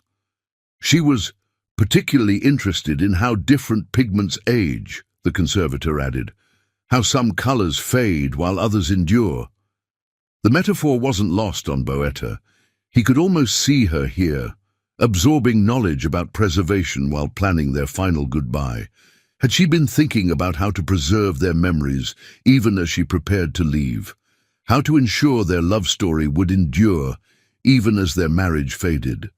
His next lead came from a chance encounter at the Kennedy Center. The jazz quartet that had played at their wedding was performing, and Boetta attended on a whim, torturing himself with memories of happier times. After the performance, the saxophone player recognized him. "Mr. Dippenaar," the musician called out, "I've been meaning to contact you. Ms. Charm asked us to give you something, but only after sufficient time had passed." The envelope he handed over contained a single sheet of Avalee's handmade paper. On it, she had painted a small scene of their first dance as husband and wife. Below the image, she had written, "Some music plays on even when the dance has ended." The search continued, becoming more refined as Boeta learned to think like an artist rather than a tech mogul. He began visiting galleries in other cities, studying exhibition schedules, looking for her distinctive curatorial style. He learned about the international art scene, about how curators move between institutions, about the network of relationships that govern the art world. Their mutual friend Themba finally broke down after 2 months of Boeta's persistent questioning. Over drinks at the old Ebbet Grill, he revealed a crucial piece of information. She took a curator position abroad. That's all I can say. She made me promise. The confirmation that she had left the country sent Boeta into a new phase of searching. He expanded his investigation to major galleries and museums worldwide, looking for new hiring announcements, upcoming exhibitions, anything that might bear her artistic fingerprint. His obsession began to affect Capital Tech. Board members whispered about his distraction, about delayed decisions and missed opportunities. The Singapore expansion, once his dream project, stalled as he devoted more time to his personal search. His empire, built on precision and focus, began to show signs of strain. One evening, alone in their penthouse, Boeta found himself in her former studio. The room still held echoes of her presence. A forgotten paintbrush under the radiator, a smudge of blue paint on the windowsill, the particular way the light fell across the now empty easel. He sat on her paint-stained stool, surrounded by the ghost of their life together. On impulse, he picked up the paintbrush, dipping it in some abandoned paint. On a scrap of paper, he tried to capture how he felt, the way his world had lost its color, the ache of her absence, the desperate need to find her. The result was childish, clumsy, nothing like her masterful works.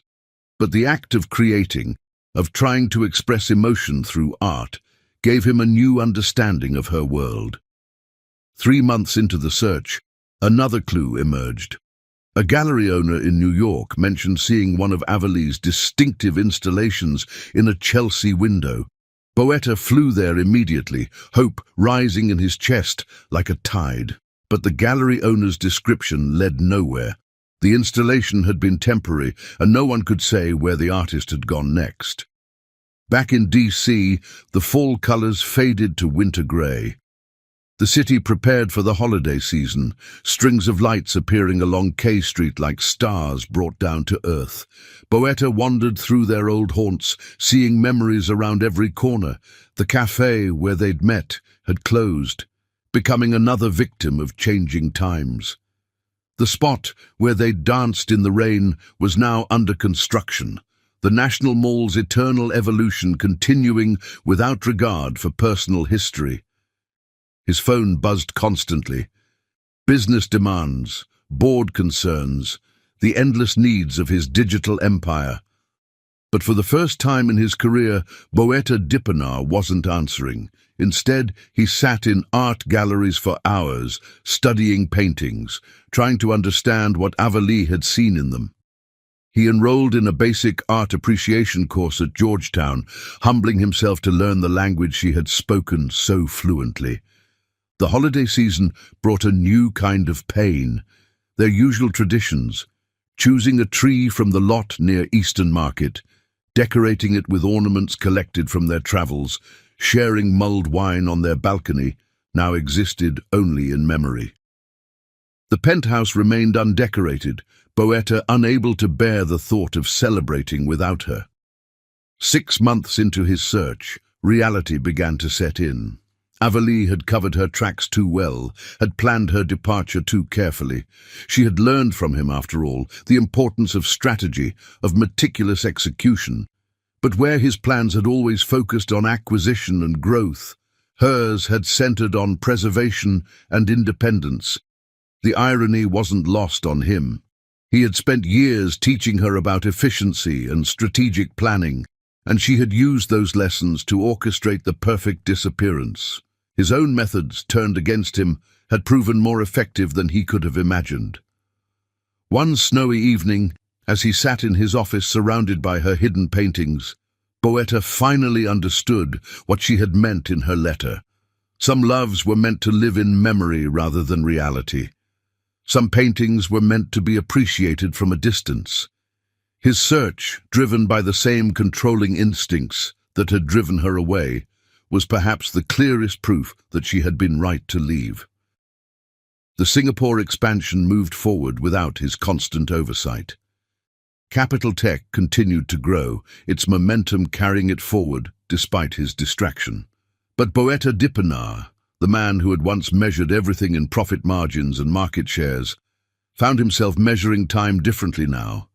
In memories, in moments, in the spaces between heartbeats where love used to live. Winter settled over Washington, D.C., covering the city in a blanket of white that reminded him of blank canvases waiting to be filled. Somewhere in the world, Avalee was creating new art, telling new stories, painting new memories. And here, in the city where their love had bloomed and faded, Boetta learned the hardest lesson of all, that sometimes the most powerful act of love was letting go. Chapter 10. The Discovery. 6 months had passed since Avalee's departure, and winter was finally releasing its grip on Washington, D.C. Cherry blossoms were beginning to bud along the tidal basin, promising another season of renewal. Boetta Dipinar stood in his office at Capital Tech, staring out at the city that had witnessed both the rise of his empire and the fall of his marriage. The Singapore expansion was complete, ironically successful despite his reduced involvement. His company had grown, even as his personal life had shrunk to a series of habits and routines that felt more like survival than living. The small paintings Avalee had hidden throughout his office remained his most precious possessions, though he'd stopped actively searching for her weeks ago. That morning had begun like any other. Boetta was in New York for a technology conference, his keynote speech about digital innovation scheduled for the afternoon. He had arrived early, walking through the Chelsea neighborhood to clear his head before the presentation. The gallery windows that lined the streets reflected the morning sun, each one a reminder of Avalee's world. And then he saw it. The painting caught his eye from half a block away, a large canvas dominating a gallery window. Even from a distance he would have known her work anywhere. The style was unmistakably hers, but it had evolved, grown deeper and more complex. The piece showed the Washington Monument wrapped in cherry blossoms and rain, but with a new perspective that made his heart stop. The scene was viewed from above, as if looking down from their old penthouse, but the monument was reflected in multiple surfaces: office windows, rain puddles, the screens of countless phones held by passing tourists. Each reflection showed a slightly different version of the same scene, some in full color, others reduced to digital pixels and binary code. Boetta stood transfixed, recognizing himself in the cold digital reflections, seeing their entire relationship captured in the interplay between organic beauty and technological precision. A small placard beside the painting announced an upcoming exhibition in Montreal. Digital Rain, New Works by Avalee Charm. His hands shook as he entered the gallery, the familiar scent of oil paint and possibility bringing back a flood of memories. The gallery owner, a sophisticated woman in her 50s, recognized him immediately, not as a tech mogul, but as the subject of the painting. She said someone might come looking, the woman said, studying him with knowing eyes, though I don't think she really believed you would. The exhibition in Montreal, Boetta said, his voice rough with emotion. When? It opens next week, her first solo show. The woman hesitated, then added, she's different now. Stronger. Her work has evolved in remarkable ways. Boetta nodded, understanding the implied warning. The painting, is it for sale? No, the gallery owner replied. That one's marked private collection. She said it needed to stay here, where paths cross and people find their way back to themselves. Within hours, Boetta had cancelled his conference speech and booked a flight to Montreal. His assistant, Jennifer, rearranged his schedule without comment, though he caught the glimmer of approval in her eyes. 6 months ago, he would have considered such an impulsive action irresponsible. Now it felt like the only logical choice. The flight to Montreal gave him time to think, to process what he'd learned from her painting. She had been watching their old home, perhaps standing on some other rooftop, seeing their life together through new eyes. The multiple reflections suggested she'd gained perspective on their relationship, understanding both its beauty and its digital distortions.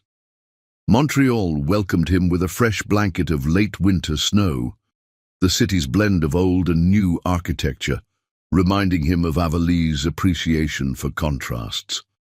The gallery, where her exhibition was being installed, sat in a converted industrial space in the city's trendy Mile End neighborhood. Through the gallery's windows, he could see her directing the installation, her braids now styled differently, her movements confident and purposeful. She wore paint-stained overalls over a cream turtleneck, looking more like the artist she'd always been than the curator's wife she'd tried to become. Boetta watched her work, remembering how she used to move through their home with that same focused grace. She was arranging pieces in a sequence that told a story, their story, he realized, but told from a perspective he'd never considered. Each painting captured a moment of their relationship, transformed through her artistic lens into something universal. There was their first meeting, but painted as a collision of geometric patterns and organic forms. Their dance in the rain appeared as a study in digital precipitation, each droplet containing fragments of code and color.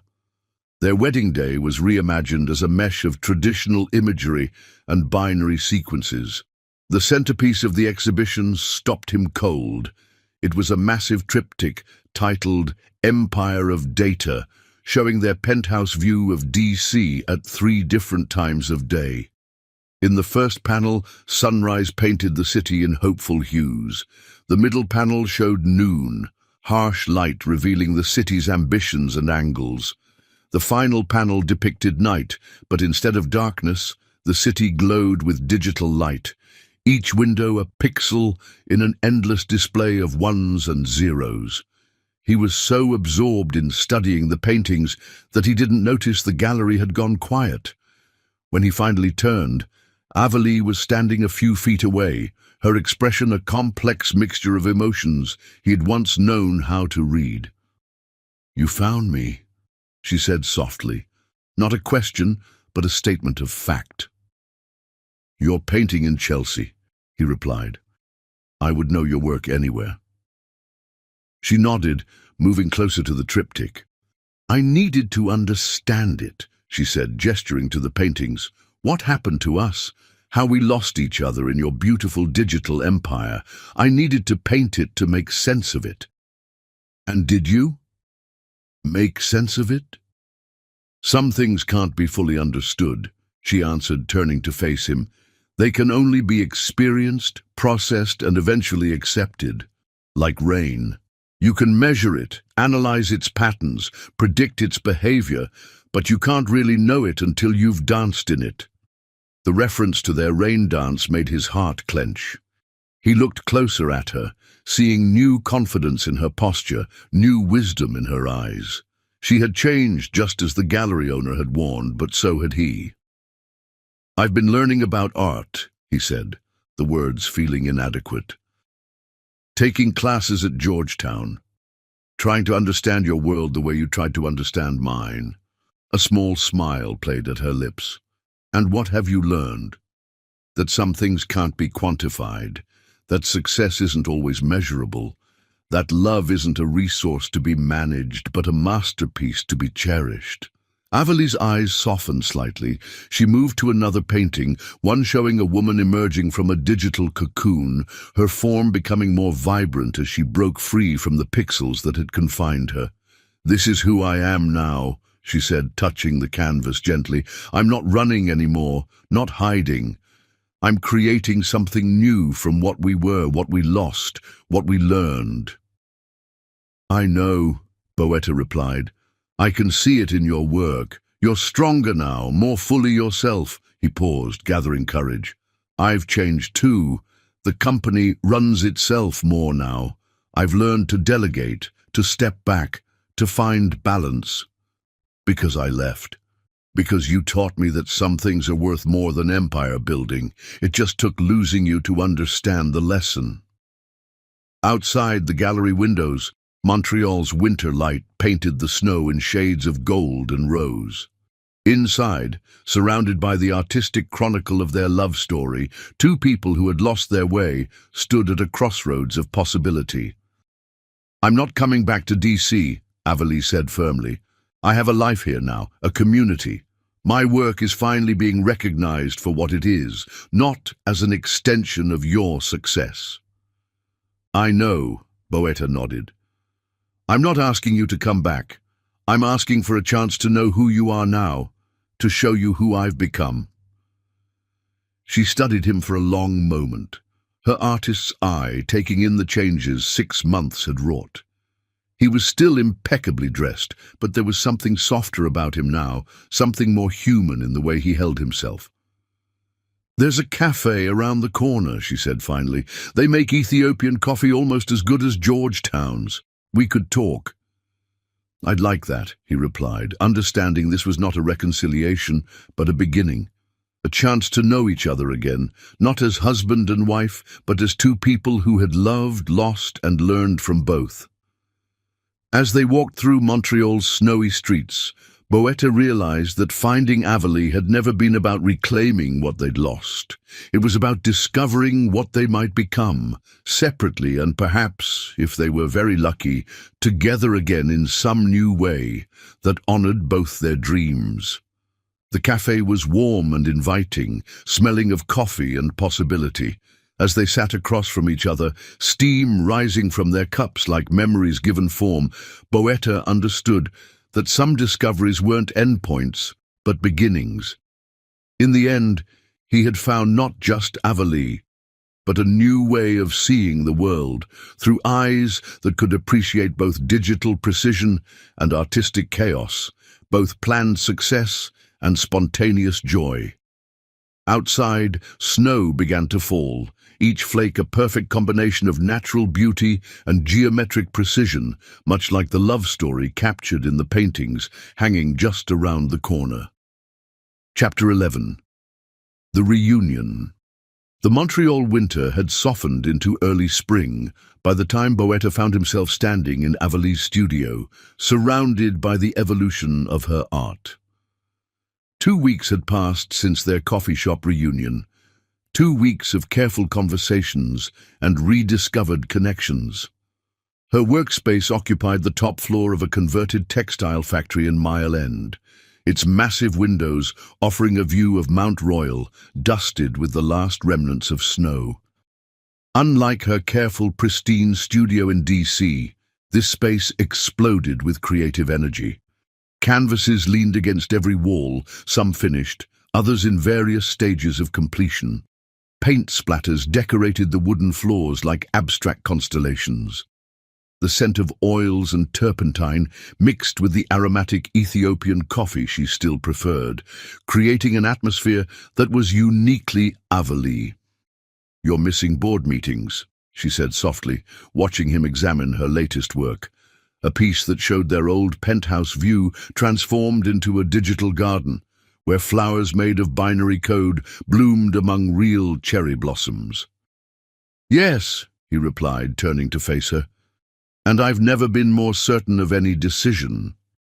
He showed her the changes he'd made, photos on his phone of his restructured office, his delegated responsibilities, his new approach to leadership.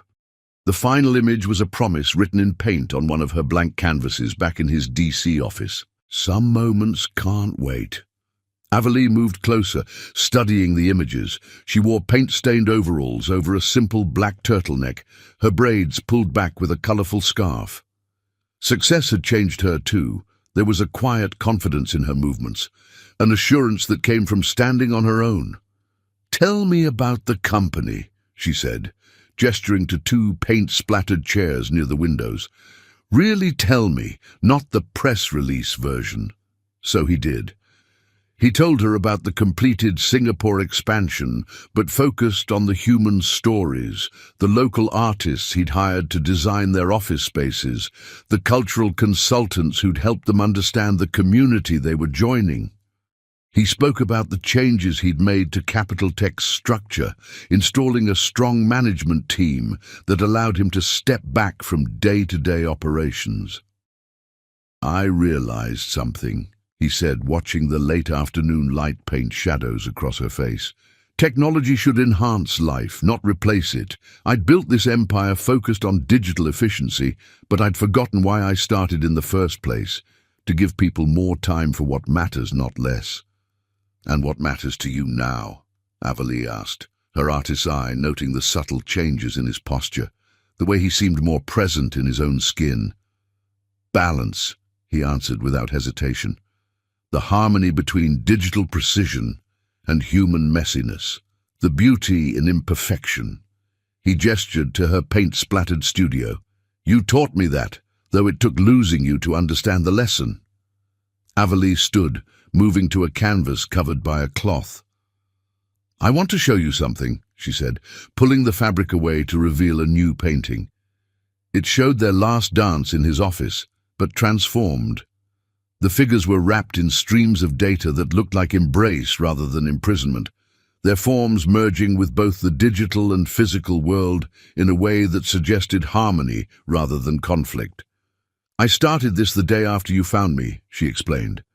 "I needed to understand if what I was feeling was real or just nostalgia for what we had. And what did you discover? That some love stories don't end. They just need to be repainted in different colors." She touched the canvas gently. "The woman I was in DC needed to break free, to find herself outside your shadow. But the woman I am now, she's strong enough to stand beside you without disappearing." Boetta moved closer, studying the painting with new understanding. "And the man I am now knows how to stand beside an equal without trying to control the composition." The moment stretched between them, full of possibility.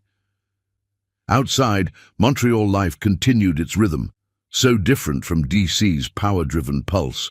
A street musician's saxophone drifted up from below, playing a jazz standard that reminded them both of Sunday mornings in their old apartment. "Dance with me," Boetta said suddenly, holding out his hand. "Not because of memories, but because of who we are now." Avalee looked at his offered hand, remembering another dance, another chance taken. "You're wearing an expensive suit," she warned, gesturing to her paint-splattered studio.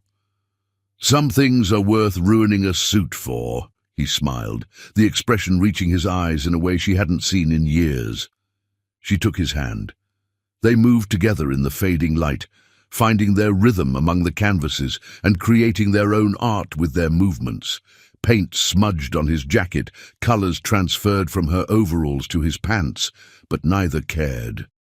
They were writing a new story, one that honored their past while embracing their changed selves. "I have a confession," Avalee said, as they swayed to the distant music. "I've been offered a position at the Montreal Museum of Fine Arts, head curator of contemporary art.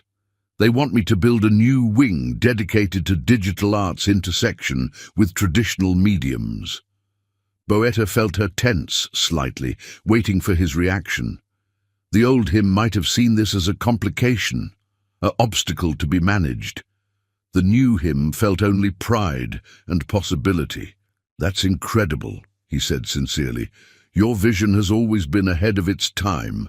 They're lucky to have you."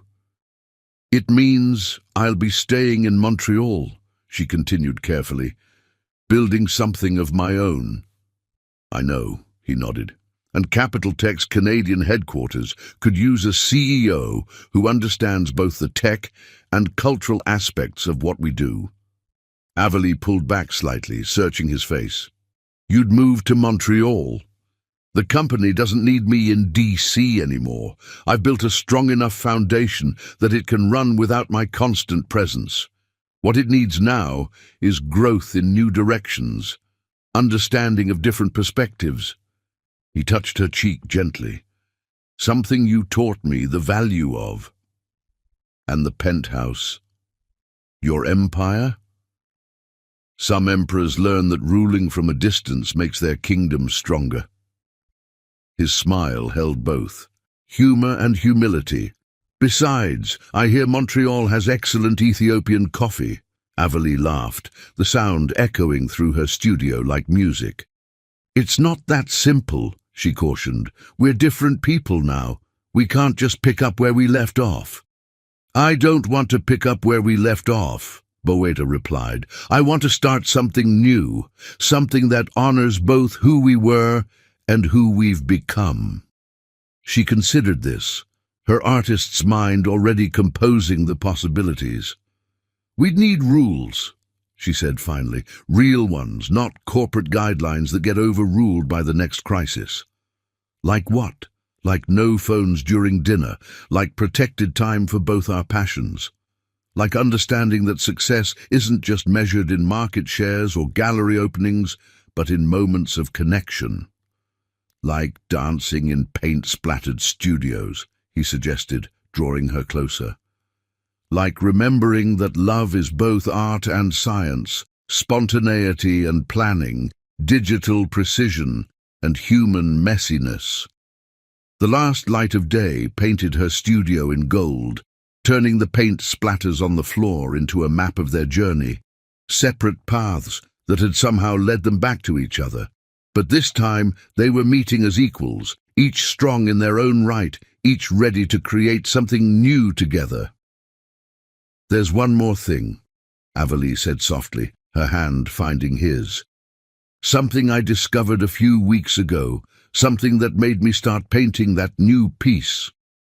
She guided his hand to her stomach, still flat, but holding the promise of their future.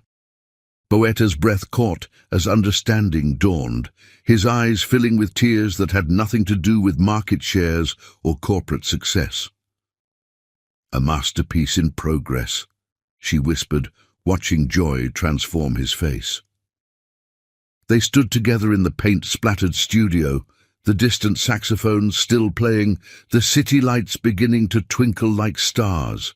Two people who had lost their way found themselves and discovered that sometimes the most beautiful art comes from reimagining what's possible. "Stay for dinner?" Avalie asked, gesturing to her small kitchen area where fresh ingredients waited. "I thought we could cook together, like we used to on Sundays."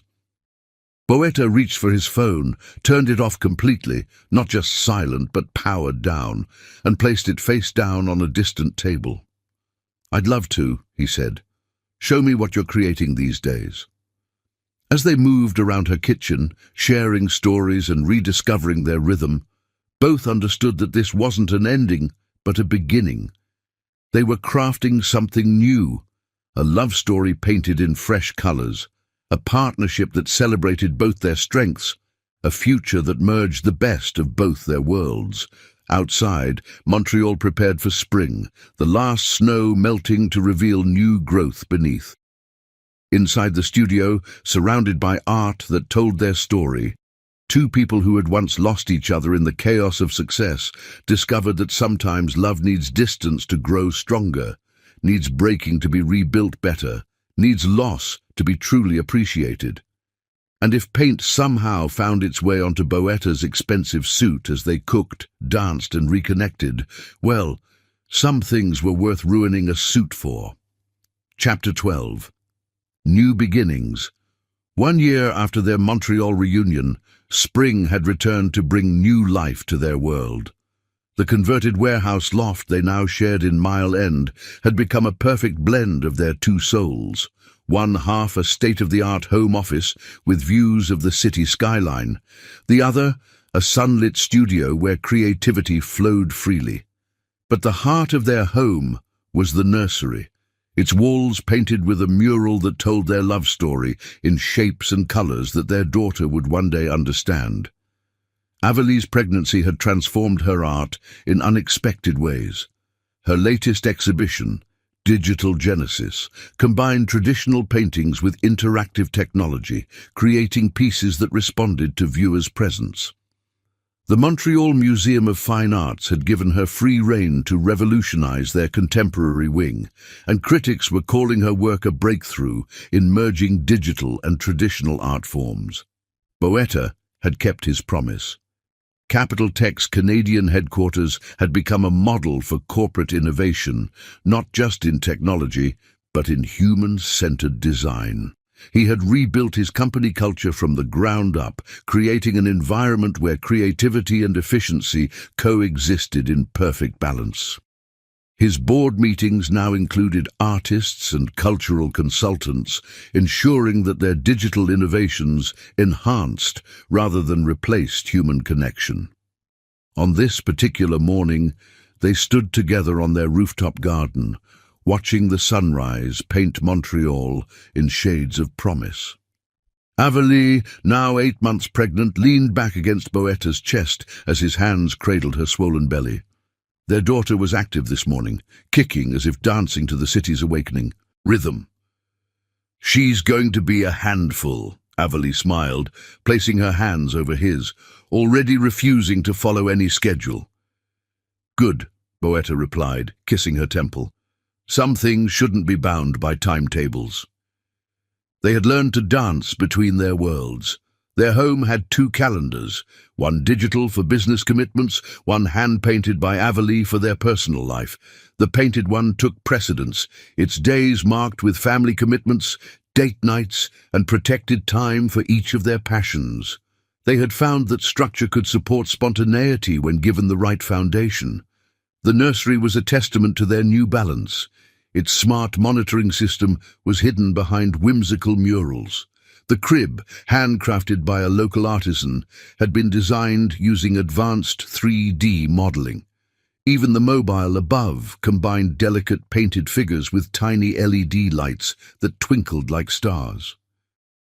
"I have something to show you," Avalie said, leading him back inside to her studio. In the corner stood a covered canvas, her tradition now for special revelations. She pulled away the cloth to reveal their entire journey, painted in a style that merged her artistic vision with digital elements. The piece showed them dancing in his DC office, but the scene transformed across the canvas, evolving into their Montreal life, their forms becoming more integrated, more balanced, until in the final section they stood together, a tiny third figure glowing between them. "It's for the hospital wing," she explained, "the new mother and child unit. They want art that tells stories of love and transformation." Boetta studied the painting, seeing their past, present and future flowing together in perfect harmony. "It's beautiful," he said softly, "like everything you create." "We create," she corrected, taking his hand. "I couldn't have found this style without understanding your world better, just like you couldn't have humanized your technology without embracing art." They had built something unique together, a life that celebrated both their strengths. Their Sunday brunches were sacred, phones turned off, time measured only by conversation and connection. Yet during the week, they embraced the power of technology to keep them connected across their busy schedules. Video calls let them share moments from their separate worlds, bridges built between art galleries and boardrooms. "Do you ever miss DC?" Avalie asked, wrapping her arms around him as best she could, with her pregnant belly between them. "I miss some things," he admitted, "the energy, the ambition. But I found something better here, perspective. The ability to see success not just as numbers on a screen, but as moments like this." As if in agreement, their daughter kicked again. They both laughed, the sound echoing through the studio that had become a symbol of their rebuilt love. Paint stains decorated the floor in a pattern that tracked their year together. Here, the splatter from when he'd surprised her with news of Capital Tech's new arts endowment. There, the drips from when she'd told him their baby was a girl. Later that evening, as they prepared dinner together in their open-plan kitchen, Boetta's phone rang with a familiar tone. Singapore, another crisis needing attention. But instead of rushing to his office, he glanced at Avalie, silently asking her preference. "Take it," she smiled, understanding in her eyes. "I'll keep your food warm." He did take the call, but not before kissing her deeply and touching her belly once more. The conversation was brief, efficient, handled with the expertise of a man who had learned that business emergencies rarely deserved the sacrifice of personal moments.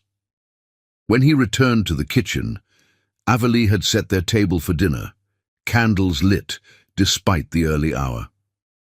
"Dance with me first," she asked, holding out her hand. Without hesitation, he took it, leading her in a gentle sway that accommodated her pregnant form. No music played except the rhythm of their hearts. No agenda existed except this moment of connection. Paint from her afternoon work smudged his shirt, and he couldn't have cared less. "I love you," he said, the words carrying the weight of their journey. The loss, the growth, the rediscovery of what mattered most. "I love you too," she replied, her head resting on his chest. "All versions of you, the ambitious dreamer I met at Georgetown, the lost emperor of your digital realm, and most of all, the man who learned to dance between worlds." Their dinner grew cold as they danced in their Montreal kitchen, but neither minded. They had learned that some moments were worth sacrificing perfection for, that love lived in the messy intersections between order and chaos, planning and spontaneity, digital precision and human touch. Outside their windows, Montreal prepared for another stunning sunset. Their daughter continued her own dance within Avalie's belly, already learning the rhythm of their family's unique harmony. On Avalie's easel, paint dried on a canvas that told their story in shades of redemption and renewal. In Boetta's office, screens showed the steady pulse of his digital empire, now tempered by humanity and balance. They had found their way back to each other not by erasing their differences, but by celebrating them, not by compromising their dreams, but by weaving them together into something stronger. Their love story, once faded by ambition and distance, had been repainted in bolder colors, richer textures, deeper understanding. As night fell over Montreal, their home glowed with the light of possibility. In the nursery, the starlit mobile cast gentle shadows on walls that held their past and future. In Avalie's studio, brushes rested in water, ready for tomorrow's inspiration. In Boetta's office, computers hummed quietly, processing the day's data into patterns that served humanity rather than replaced it. And in their kitchen, two people who had once lost their way held each other close, dancing to music only they could hear, their hearts beating in time with the new life growing between them. They had learned the most important lesson of all, that love, like art, like technology, like life itself, was not about perfection but about connection, not about control, but about balance, not about endings, but about constant, beautiful beginnings. Their story, like the best works of art, would continue to evolve, each day adding new colors, new textures, new possibilities to their shared canvas. But now, they knew how to paint it together, how to blend their strengths, how to create something greater than either could achieve alone. In the end, they had built more than a marriage, more than a family, more than a bridge between their worlds. They had created a masterpiece of love, painted in shades of forgiveness, understanding and joy, signed with the promise of forever. Not perfect, but perfectly them.